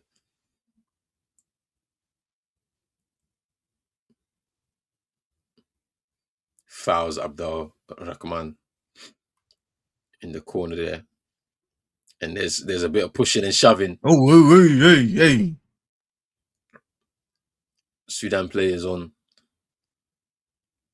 Abdel Rahman. Just pausing back there. And then Mustafa and Habib Diarra just clashing there. Hey. Do you hear that? Yeah. Bro, Yo. the sound is not great. They ain't got no commentary either. We've lost the sound in the stadium. Here's Shedi Bargland. That's great. Into Oh, Abdallah now. lovely. Bro, they need to get rid of this notice. I can't even see the right hand side. Oh, God. Oh, to score that. You have to score that, bro. Oh, my gosh. That was a chance for Sudan. All started from the play of Shedi Bargland. I told man, watch out for this kid. He is cold. He is Hey, cold. And he should have that had scored to be there. 2-2.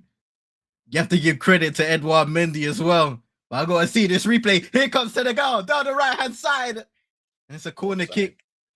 Oh no, goal kick. Hey. It's a goal Goal kick, kick. yeah. Big up to man like Isaac in the building. Happy New Year, my bro. I hope you had a Sir. good one. And welcome to 2026. We've arrived. Big up yourself, my bro. How did they miss? Shedi Bargalan. That was a great chance for Sudan to get back into this game. And good save by Edouard Mendy, like you said, bro.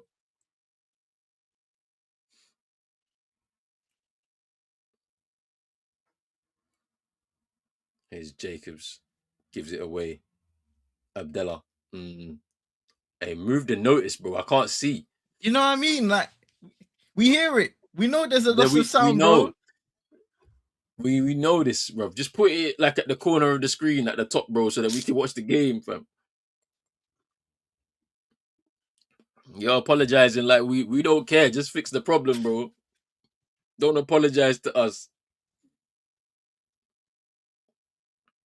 Ball out wide. Here's Abdallah now. Cross into the box. Cleared away Ooh, it's by a dodgy clearance. yeah. I think that was Yeah. Diatta that cleared it away. Ooh, there's a slip there. He's He's lucky. He's lucky there, Kamis. And there's a foul in the middle of the pitch on Abdallah. Jackson booked.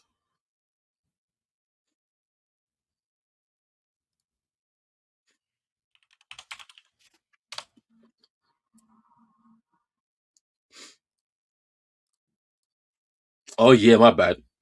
I'm sorry. You know, I was just so like wrapped up in the game. Yeah, I forgot to change the score. I've got the goal scorer, but I don't have I don't have the score. Hey, thank you for that, Drizzy, man. I appreciate that.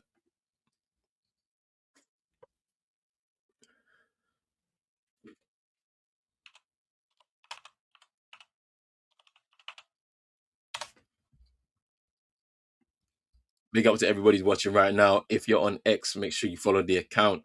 Pros Only Sports. Like the video. Share the broadcast out with a retweet. If you're on Pros Only Sports, you might as well come over to Pros Only Sports. Some of you come and subscribe. Hit that like button, subscribe button as well. If you're new, hit the notification bell. Loads of more games at Afcon knockout stages now. Mohamed Issa free kick for Sudan and it's headed away. Will it be cleared away? Jacobs only clears it for a throw in to Sudan. They're pushing, trying to get an equalizer. Here's Mohamed Issa now. Little jink inside. Does he get fouled? No. Referee says no. Therefore says silent game is better than no game. That's true. Here's Interesting. Bargland. Cross. And it's a corner. As I said to people, this guy, this kid, Shedi Bargland, cold. Cold.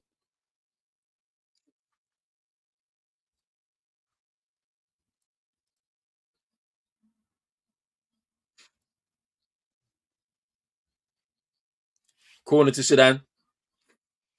They started off this second half in a way that I wanted them to. Pressure. Got to pressurize the Senegalese. Of course, you're 2-1 down, so that's naturally supposed to happen. But sometimes that doesn't happen.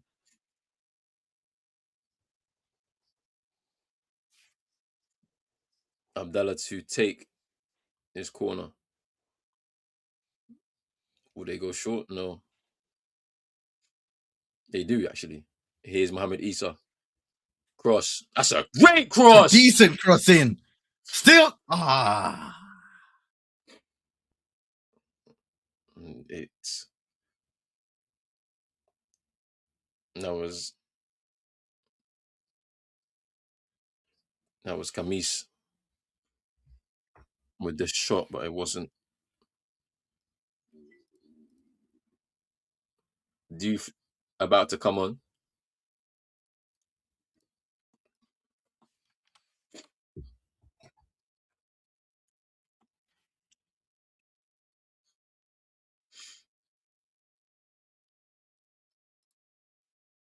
And Jacobs, yeah,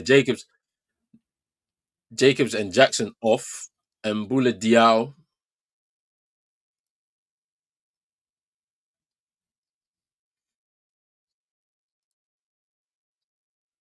Bula Dia,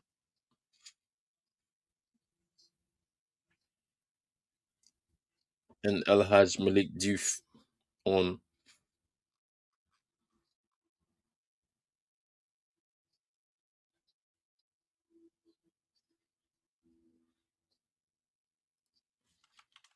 His money and give it away. His type 4. Ooh,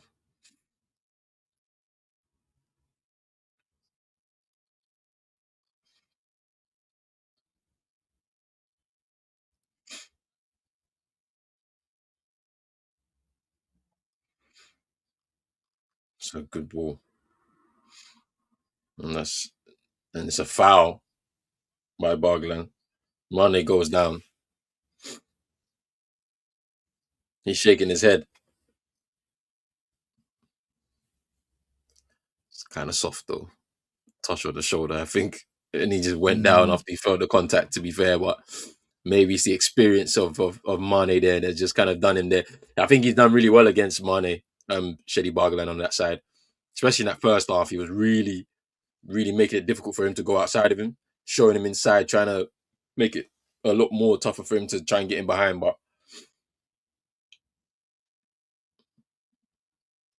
it's the Yatta with the free kick, and it's right in the hands of Monged El Nil.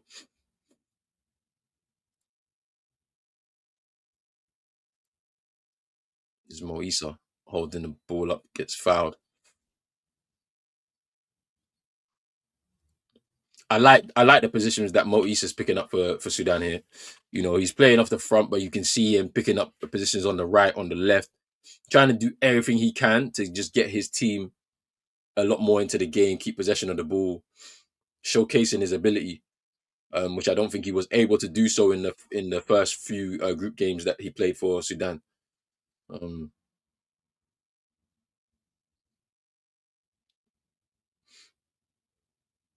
Oh, that's a that's poor touch. poor. Just giving away a free corner there to Senegal. And I was even bigging him up as well, Mohamed Ehring, the centre back, has been really good for Mm. Sudan in this tournament. Hopefully, this doesn't mean a third goal from that mistake.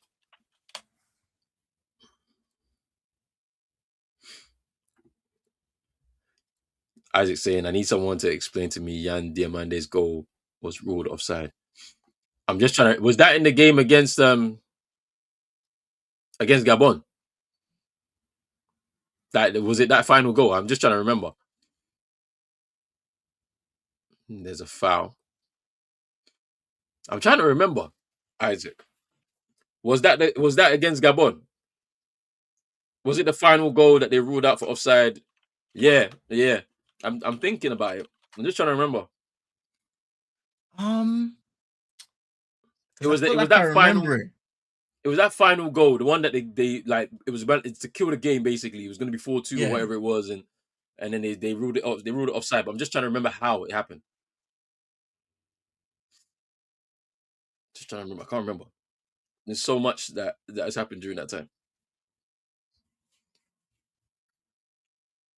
Because I'm trying to think. Was that the one where we was having this and I feel like I said like he was in his own half. So why did they call it offside? I think it might have been that. Yeah. It might have been that. And Yeah, then they said like he was slightly over the line or something like that. or something like that.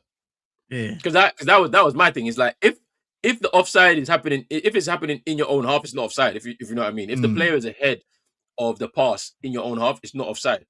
But then I'm confused because the rules have changed then, if that's the case.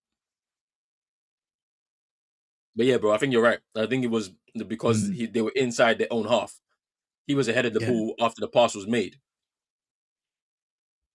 Yeah, see, that's what I'm saying. This is what I don't get. I don't understand. Yeah, if he's in his own half, from the rules I know, it's not offside. Mm. After that, it's offside. But in your own half, it's not offside. So I don't get it. Here's Abdallah now in the box, and Ah. it's a goal kick.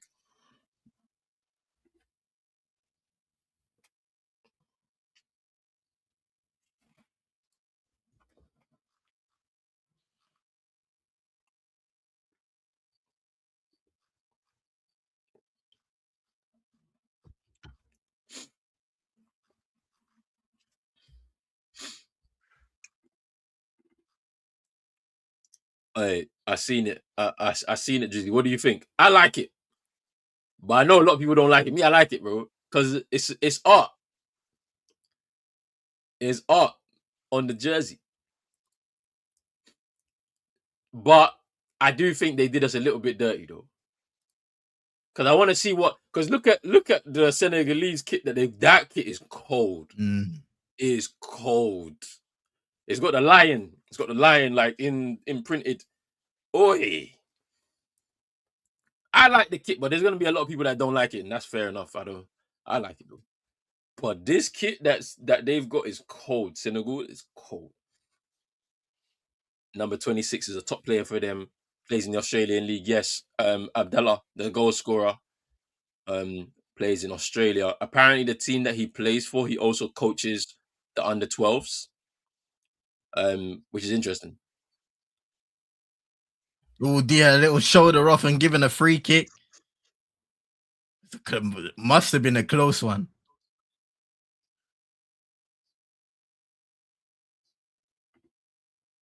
I think it's cold, bro. I think the kit's cold, bro. But there'll be some people that disagree in it. Congo's jersey last year with the leopard is fire too. Their kit this year is fire too.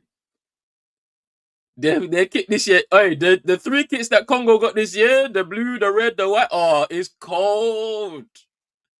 Oi, cold.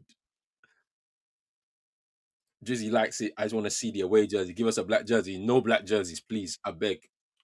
You know why? Bro, you of all people know why. Ghana, we strayed away from black kits, yeah? 06 Afcon, you know. I know. Zimbabwe. That was the last time we wore that black kit. Never again. Even though I have it in my closet. It might make a reappearance for the final of this competition because we're not in it. So I can wear black kit if I want to. But that black kit. I don't know if you want to wear it in such close proximity to the 2026 World Cup. Hey, because sometimes right. those that bad luck, you know, it extends. You're correct. Maybe not. I'll wear a Ghana kit on the final day, but I'm not wearing the black one. That one is staying in the closet forever. Oi. Oi, oi, oi. Big up Drizzy, man. You know there's not going to be a black kit. They may stick to yellow or red, please. Even, it'd be nice. Can we get a green one? Give us a green one. I would love to see a green Ghana away kit. We haven't got one from what I've seen. Let's give us a green one, bro. That'd be nice.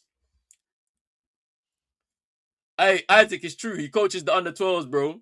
No, it's real talk. Real talk. He coaches the under 12s at his team, which is pretty cool, man, to be honest. Because if you're a player that maybe wants to you're in the academy and you want to get to the first team, you've got a player who's already playing for the team that's coaching you, is helping you and helping you understand how it works. That's an invaluable experience, bro. For real. Yeah, you see, they love to do the releases, innit?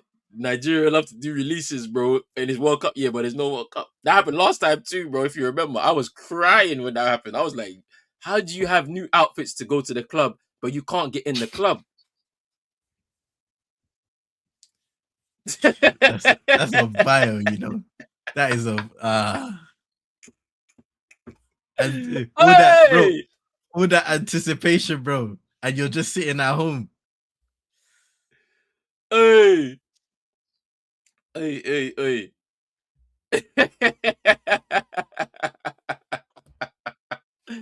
Let me have my jokes because they'll be joking on me during this tournament. They joked on me last time. I want my jokes, bro. Hey. Oh, away jersey should be red, yellow. Oi, oi. I mean, I'm cool with red and yellow, but I would love to see a green as well. We have green in our flag, and it'd be nice to have an away kit with a green, with predominantly green. It'd be lovely. I'd love to see it, bro. It was big. I'm telling you, fam. Bare kits and warm up jerseys and jackets. I saw bare things, bro, and I was like, but where's it? Wearing this to go where? But no, but shout out to Nike, Nigeria, bruv. They're doing big things. I know that for a fact. I've seen some adverts with JJ Okocha. Hey, they've been doing big stuff, man. I'm telling you, they've been doing big stuff still. The kits are good as well. You can't lie, man. Classic kits, all that, all that. That's a foul there. Mo Issa down. Man said I'm starting my Nigeria banter already. Since they keep bantering us on Afcon. Hey, June, we're there, man. June, we'll be there to go to Afcon. Hey, I mean, you better win it. Bro, you guys better win it. You know, all of this stuff. You don't win AFCON. Serious questions have to be asked. I can't lie. Serious ones.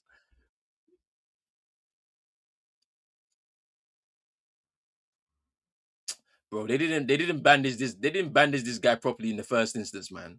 Look. To aid the Bloods, they're rapping more on his head. What? They didn't, bro, because you know when it first happened, bro, yeah? Obviously, the Senegalese medical team did Diarra quick. He was back on the pitch. They had to take my man off, bandage him more, and then he didn't come on for like at least another minute afterwards, bro. I was like, what's happening, bro? And now look, they're 10 men again. Bandage his head properly, bruv. And imagine they're just rapping more. They didn't even undress it, see where the issue's coming from. So yeah, nah, they just put some more in his head. He's back on the field, bruv. But like, this is mad because they're gonna have to do it again. That's what on the next stoppage they probably have to do it again.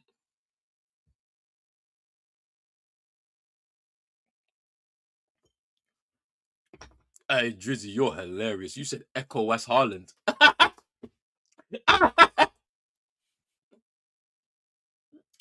Oi!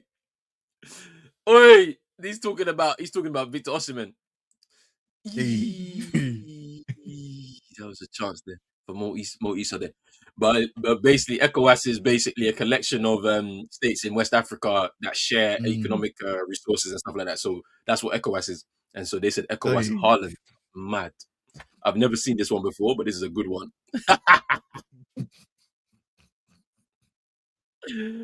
Hey! Nah. It's Diatta into the box. Oh, that's a good run. Oh, that's so poor, Diatta. Poor. A really good run just until the end where he overhits that clips cross. Doesn't even stay in it, goes over the bar.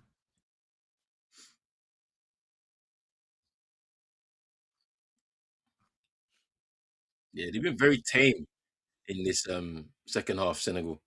But like it just shows you that the game is still there for Sudan if they want it, to be totally honest. And said, I swear the Nigeria accounts will not like our bantering in June. We have ammunition for that. Hey, we got bear for them. That's especially if they don't win this AFCON. If they don't win this AFCON, oh, it's long. It's so long. Because you've had the best start. You've basically got the strongest team, if we're being totally honest. You have to win this. It doesn't matter about the refs. It doesn't matter about it being in North Africa. You have to win it. If you don't, it's trouble. Here's Diatta comes inside. Oh, waste. Waste, waste, waste. Waste. Gabon suspending their national team is a bad idea, even if the heartbreak makes sense. Hey, as for this one, I said this on the stream. I said that government, they don't play around. If you know what it took for them to host AFCON in 2012, yay. Serious business there. There's money, oil. That man said, I wrote a check for millions so you can go to this Afcon in Morocco. And you came back with 0 points. Me, I'll take the whole national team. The whole thing is going to be done. But the problem is that FIFA will get involved because the government can't get involved in this. They can't get involved in this. So FIFA will get involved. And that's not good. That's not good at all. They're saying Aubameyang, all these Lamborghinis and all this stuff that we gifted you, bring them back because you didn't score. Or even you scored one. Bro, he, at least he did score, innit? Hey, hey, hey. Bring the Lamborghinis back. Every time we're seeing you in Marseille changing hairstyle. Bring the Lamborghinis back, bro. As across money. Played away by Camis. Big up to Super Nick. Thank you for coming through. We appreciate you. Hope you've had a good start to the new year. And we are ready for 2026. We are here. We've arrived. 2 more games. 1 more game tonight. Afcon. Mali, Tunisia. They better not disappoint us. I want to see action from the day one, from minute one. It better be. Yeah, we need it because it's going to be bad if not careful. Drizzy asking, why are American musicians coming to Ghana? Are we that famous? Hey, it's the famous spot in December. They made it famous, the Americans, somehow. Become super popular, man, since the year of the return. That's a foul.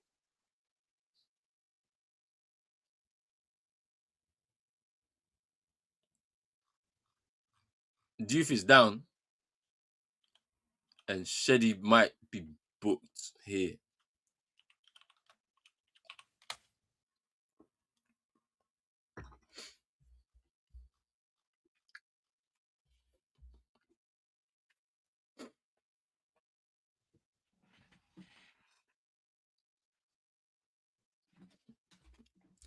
I agree with this statement, though.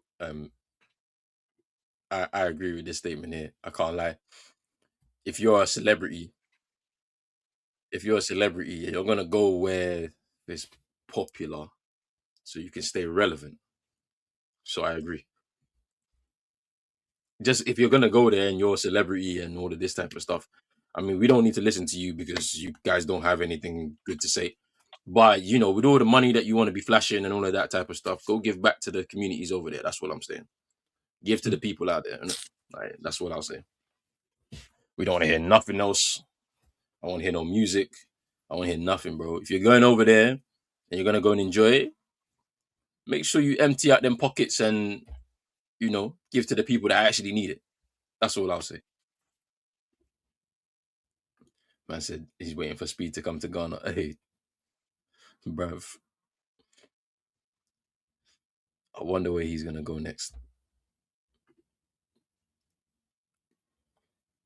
20 minutes to go. Senegal are leading quite comfortably, even though it's a 2-1 scoreline. But can Sudan throw a spanner in the work? I need it. I need some chaos here, man. Super Nick. I love the kit. It's art. I love it.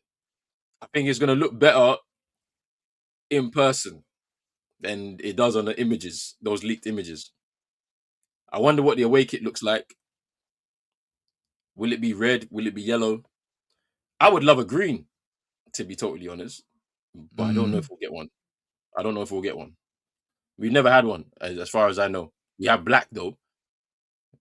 That one we don't need to discuss. 2006 Afcon was the last time we had a black kit, and Zimbabwe knocked us out of the group stages, and the rest was history after that. But yeah, I read into this. I read into this.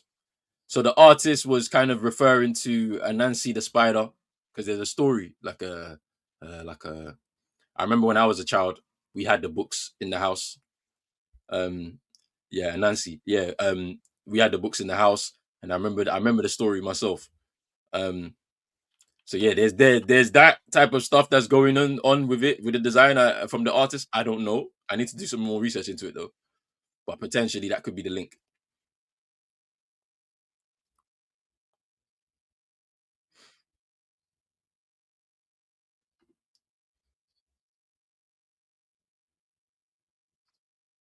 I mean, you're right about this. Some changes now for Senegal. Habib Diarra, Lamine Kamara coming on.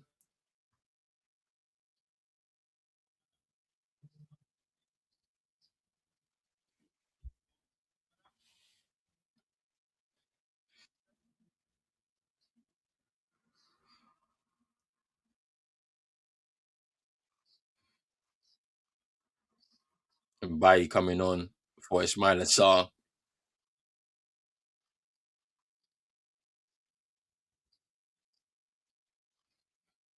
How did they get him, man? In Baye. Hmm? How did they get him? For Senegal, how did they get him? Because he looks like a top talent.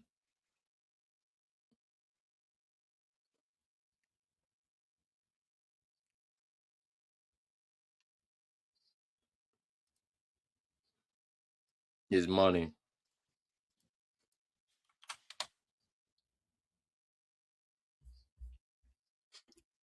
It always blows my mind. Young children in Jamaica to this day are being taught Anansi stories. I'm telling you, like it's when you look at the connection and between the two countries and things like that. Like that's what I'm saying. It's like we I remember these stories when I was a kid. Had the book and everything. You that's a book. Oh, I think I've fallen behind. Hmm. It's an interesting one with Mbaye here because I was just looking him up.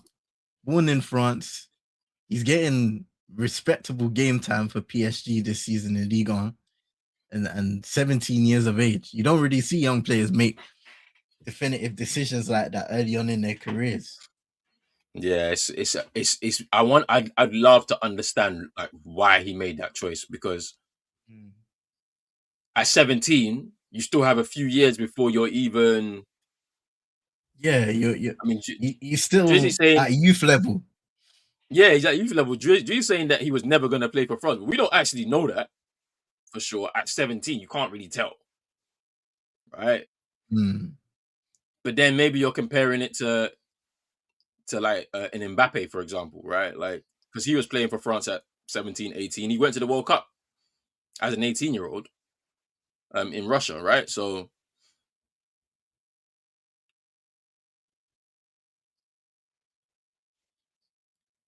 Sudan have the boys tie four. Ooh.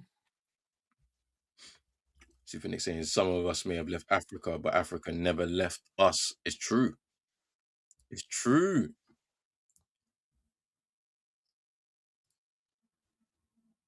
Hey, oh, it's a foul.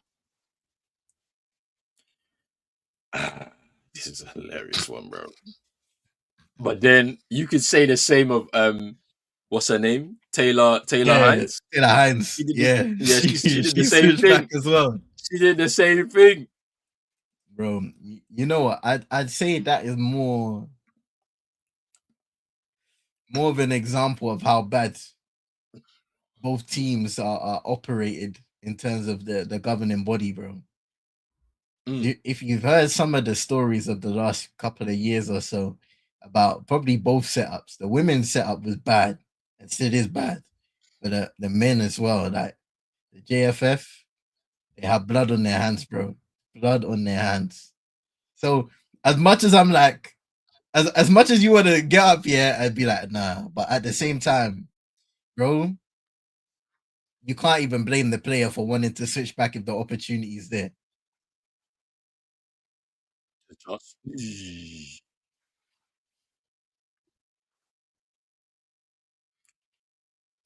Hey, are you telling me that Arsenal won that? Is it by in the box? Oh! Oh! And how about it?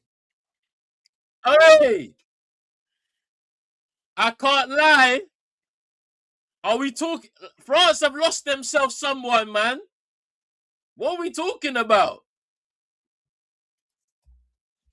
Hey, And it looks like Senegal have wrapped this one up 3-1 with just over 10 to go. Ibrahim and Bay with the third. I think it's over. I think it's over. Look at the Hey, run. He curves that run, stays on side. Brilliant. The defender's not able to get all of the ball, and he just uses his strength to shield off. that's a finish. Look at that. That's a finish, though. The strength balances himself and then finishes near post. Brilliant finish. Hey, I mean, hey, Drizzy, I don't know what you're saying, bro, because like there's not many 17-year-olds that's doing this in major competitions. Look at the composure here. He could have easily like taken an extra touch. Look at he stops, slows down, sets himself, shoots past the keeper, tight angle, and scores. Not many 17-year-olds are doing this right now. So, hey, comfortable.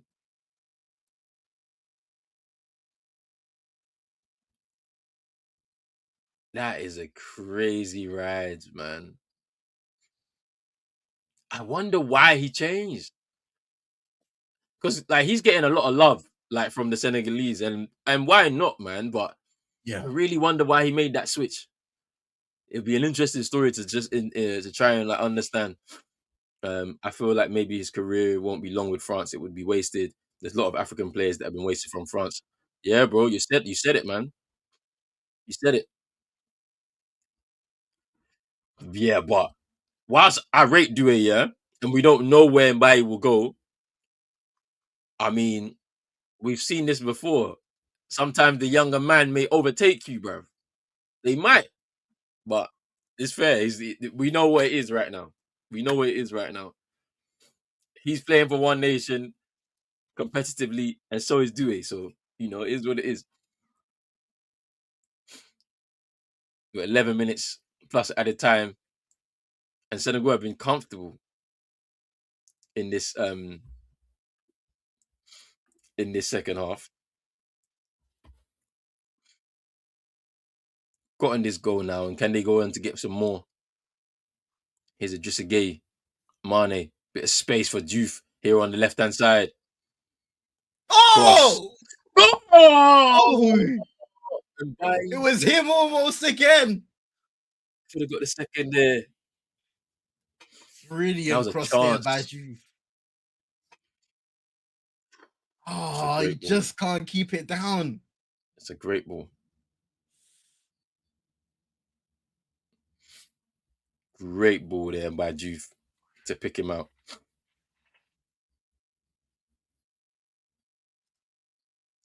Bro, I forget that Jizzy supports France as well.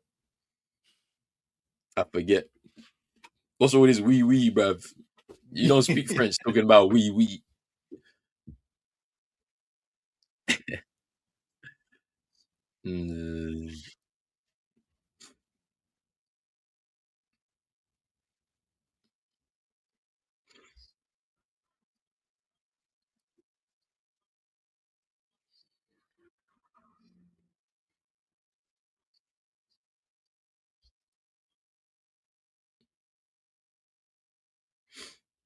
I said he learned French in Ghana school. Say swear you speak French, fam. Hilarious. I learned French in secondary school, boy. I can say some stuff, boy, but like I don't. Yeah, it's gone. I used to be good at it though, but nah. I need to try and relearn it though. All of this is in hindsight. My main focus is that he has a pretty long career with not many drastic injuries for sure. Um, I don't like the way the Spanish players are suffering. Fati, Pedri, Gavi. Yeah, they play a lot of games quite early, isn't it?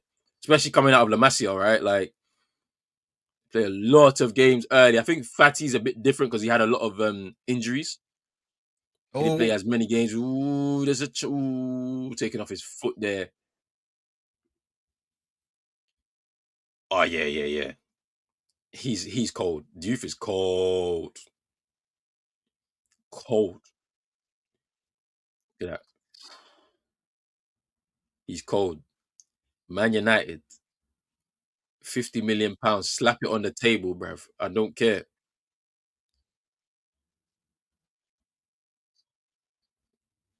Is he offside? He doesn't touch it. Yeah, he's offside.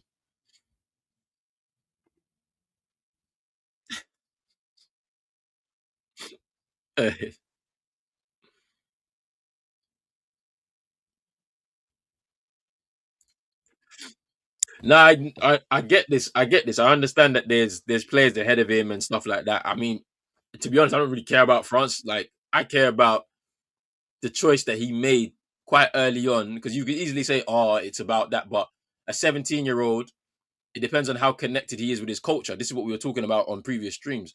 Is he really connected to his culture as a Senegalese player of Senegalese descent? For him to decide, I'm going to join this setup, quite early on, you usually associate that kind of switch from somebody maybe a little bit older. And let's put aside, oh, they're not going to get into the set, because as a footballer, you're always going to want to believe that you can get in to a squad of talented players. Otherwise, you're just selling yourself short, right? Like, I would assume that, right? So you could say there's a sense of realism to it, but I also look at it from the perspective of, oh, is he connected to his culture, like, really, so that he can make that choice? But you know,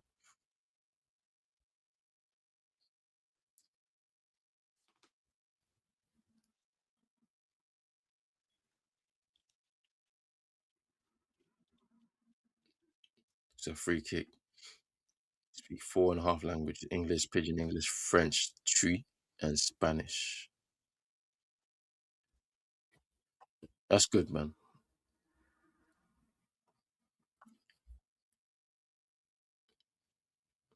This is why I'm saying he's 17, so you don't know what happens, but you can't just be like, well, this man and this man is ahead of me, so I'm just gonna switch. At 17, I don't think you're gonna do that. So there's something else here. There's something else at play here. Like, because you could say that for someone like Ethan Mbappe, where you will not play for France. I don't think. If you choose to, you won't play a lot. Do you get me? I hear it, man. He'll play for Cameroon or Algeria, maybe. I think that's his other country, right? I think the mum is Algerian and his dad is from Cameroon. So those two teams he could potentially play for. I don't think he's going to play for France, though. So he has to make that choice soonish. Otherwise, he won't be playing international football for a while.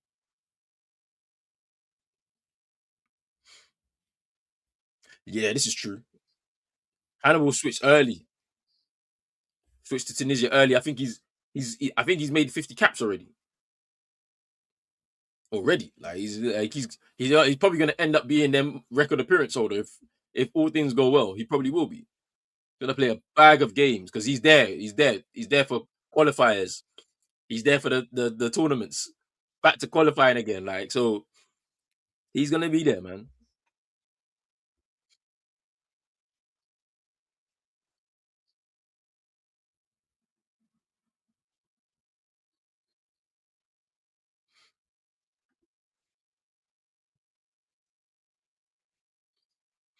Why don't Man United just be looking at the Senegalese midfielders and just say, let's just take a couple of them, just drop them in the midfield, done, job done.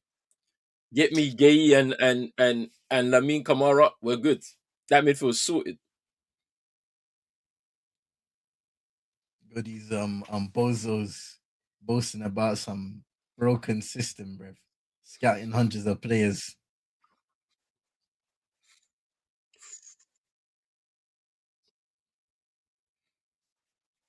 I'll never ever forget. Remember that story that broke about um how they ended up Chance here. deciding to get There's a oh chance here. Ooh, it's a corner. that was an excellent long ball, man.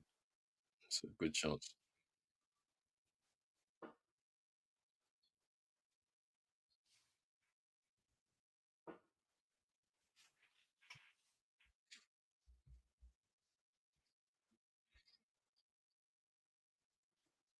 Oh no, this is the guy that missed the penalty.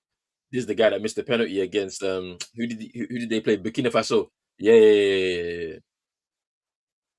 I'm talking about the Sudan guy. Yeah, he missed the penalty, bro. That was a big chance for them to get take the lead in the game, and he missed it.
That stadium looks so good, man. No.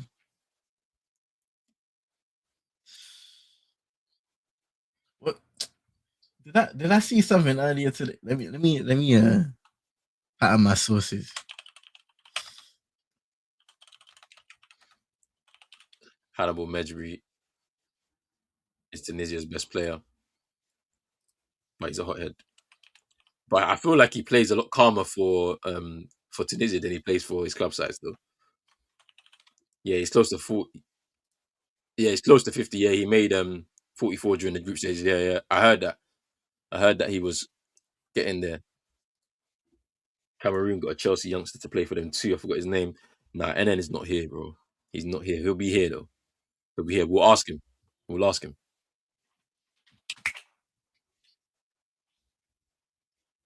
That's it, man. I mean, but I feel like they started though with Ineos. They got the kid from Colombia, Hmm. Sekou Kone. Yeah. There's it's beginning. That takes time. It takes time for them to integrate. And these are guys, these are young players as well, having to move from wherever they're moving from to come to England. That takes time. We won't see that really come to fruition for another 4 years, maybe 5 years. And it's just what is they have to go out on loan. They have to get experience. They're not gonna be able to play in the first team straight away. So, but I think it will come to fruition eventually. Like the stuff that everyone has been wanting will begin. But then at the same time, you have to also service the right now. So you have to go out there and buy players that will cost you 60, 70 million. Like to just do what you need to do in the midfield, like or wherever on the pitch that you're trying to replace them. So 7 7 minutes of minutes added added time. on. This game's over, bro. Like this game's over. Senegal are through to the quarterfinals. Sudan put up a good fight, but apart from that first half, 20 minutes, yeah, it's been pretty dead. Like, you know,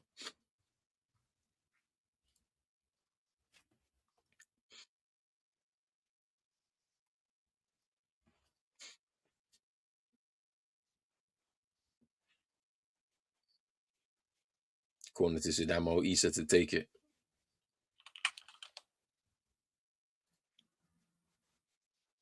Is Bargalan takes the shot, but unable to get any power on it.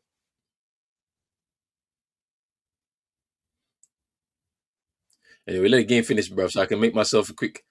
I mean, I'm gonna make myself some quick Gary and some.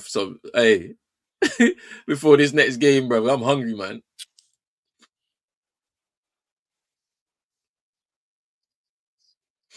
Hey. Hey, Hey, hey, Captain. Hey. Captain Camus, Hey, bro. that was Hey,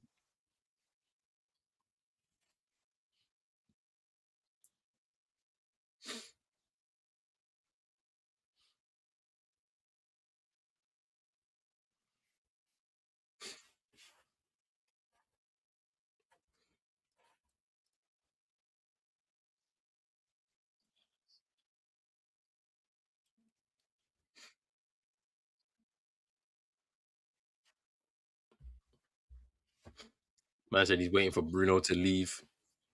Me too, but he's not going anywhere though. Even in the summer, I think I hear the arguments in it. Like I don't speak too much about Man United these days, but I hear the arguments for why Manu should be playing and all this. But if we're being realistic, should he really be playing? I know he's a top talent, but if you're 19, 20 years old, what top teams really have 19, 20 year olds in their midfield playing every single game? There's hierarchy, bro. Like it's just how it works in the game, innit? And I kind of Yeah, agree with I kind of agree with the sentiment. Sorry to cut you off, bro. Just let me just say this here. I kind of agree with the sentiment of you kind of have to fight for your place. Why is it that when you get some adversity, you're running away to try and get a loan deal and all this? Nah. If you really back yourself, yeah, I'll back myself to take on your spot. I'm gonna work harder than you, bro. Like, but that's just for me, innit? Like, young players shouldn't be running away from adversity of, let's say, a manager saying, I don't think you're ready to play just yet. Nah, prove the guy wrong, innit? Like, that's your job. Like, this, you come in every day. If you're not doing what is expected, then boy, because if I be totally real, despite Bruno being played out of position this season, yeah, there's nobody that can, nobody is going to perform better than him in that midfield. I know it for a fact. He's been running games by himself, bro, in that midfield. But just because the results haven't been, it is what it is, isn't it? But that's not his fault. Like, it's just like he's been there for 6 years. He's performed better than everybody that's been on the pitch with him.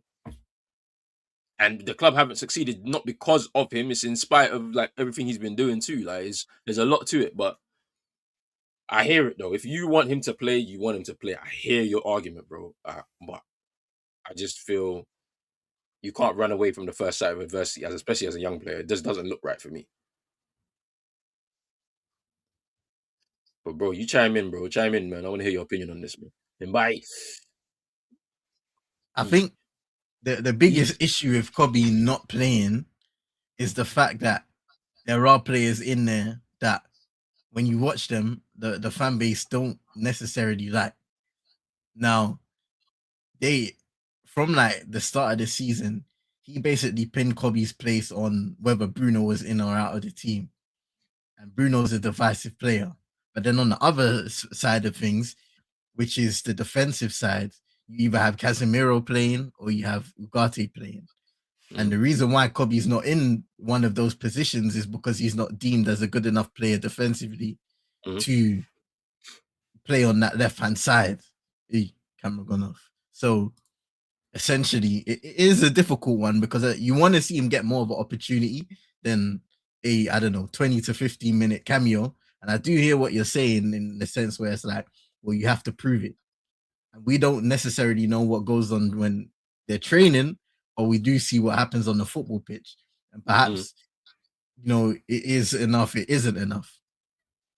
Yeah. But I don't know. I don't know, man. I do think that he deserves at least more playing time to prove himself at least, because it's hard to come onto the pitch for 15 minutes every now and then and show a consistent bit of quality when the flow of the game might be gone.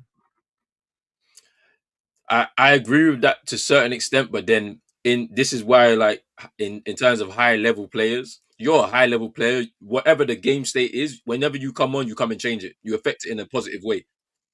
Even if you get 10 minutes, even if you get 15 minutes, even if you get 20 minutes, that's what you should be. You should be hungry even for that. That's a high level player. It doesn't matter about the team or where you got to make an impact. If you're gonna come Yeah. on and then you don't give enough, then they're not gonna give you. They're not gonna trust you with that. That's how I see it in it. Like we see it all the time in basketball, bro. All of these role players that come on the good teams, even if they get 10 minutes in the game, they're coming on. They're hitting threes. Defensively, they're doing their job. Like you got to do the same in football if you want to be trusted by managers. Like you can't come on and then give a ball away and then okay, it's over. We're talking about Man United when we shouldn't be talking about Man United. It's over. Afcon. We're back. Senegal are through to the quarterfinals with a 3-1 win over Sudan. I mean, you know, the way that the game it kind of came into a slow halt. Especially second half, we came out and Sudan started it off a bit, tried to get into the game, tried to get back into the game, couldn't get that chance. Senegal was able to kill it off, and they are through to the quarterfinals, bro. How strong is this team, man? They looking strong, even with the way that they didn't come out of second gear today. They're into the quarterfinals. So many good players across their squad. What do you think, man? Yeah, it was a really assured performance in this second half. We didn't really see, aside from that early chance in the second period where Sudan should have scored, should have done better. We didn't really see much in terms of testing Edouard Mendy in the back of the net. And as for the quality of that Mbai goal that he scores coming off the bench, showing his quality, the rest of the players that they had on the pitch, and the fact that they, like you said, bro, they didn't even exert a lot of their qualities, their high level qualities in the second period, but were able just to see out this game, see out Sudan, go into the next round, and we'll see what happens there. Juve as well with that wonderful cross into the area on quite a few occasions too, to provide an opportunity. And Bayer should have converted that second chance after he scored the first two, and that may have been 4-1, may have been more. But yeah, I'm sure they'll be happy with their performance, especially after going down 1-0. The response and the character in order to come back in the first half and then see it out in the second. It's a response of champions and experience as well, and that will carry them far in this tournament if all goes well. Yeah, I mean, commiserations to Sudan. I mean, they put up a good fight, but unfortunately, were unable to get anything from this game. I think it's going to be interesting to see how they develop as a nation from a footballing perspective. Just as they've been developing their team, you saw good young talent like Shady Bargland that's coming in, Ty 4 as well. Can they continue to bring in some more young talent that are born outside of the nation that maybe have a different footballing education to what they have in Sudan? And hopefully this kind of progression into the knockout stages, which I think is the first time since 2012 that they've progressed to the knockout stages, will give them a bit of joy in like a very tough period for their nation right now. But yeah, man, look, people, we're gonna be back with another Afcon stream very soon. Mali against Tunisia in the last 16. Big up to everybody who's been locked in. We have over 300 people watching live on X, man. Appreciate the love, honestly. Make sure you follow the account, and then make sure you also stay locked in because we have another stream later on tonight. If you're going to be watching on X, if you're on YouTube, make sure you're hitting that like button, subscribe button as well. If you're new, hit the notification bell. Make sure you also follow CM22ET on X, TikTok, and then make sure you subscribe to his channel on YouTube as well. We'll be back in about 50 minutes time. I need to get myself something to eat, so I'm ready for the game. Big up everybody, man. Appreciate the love so much. We're out. Peace.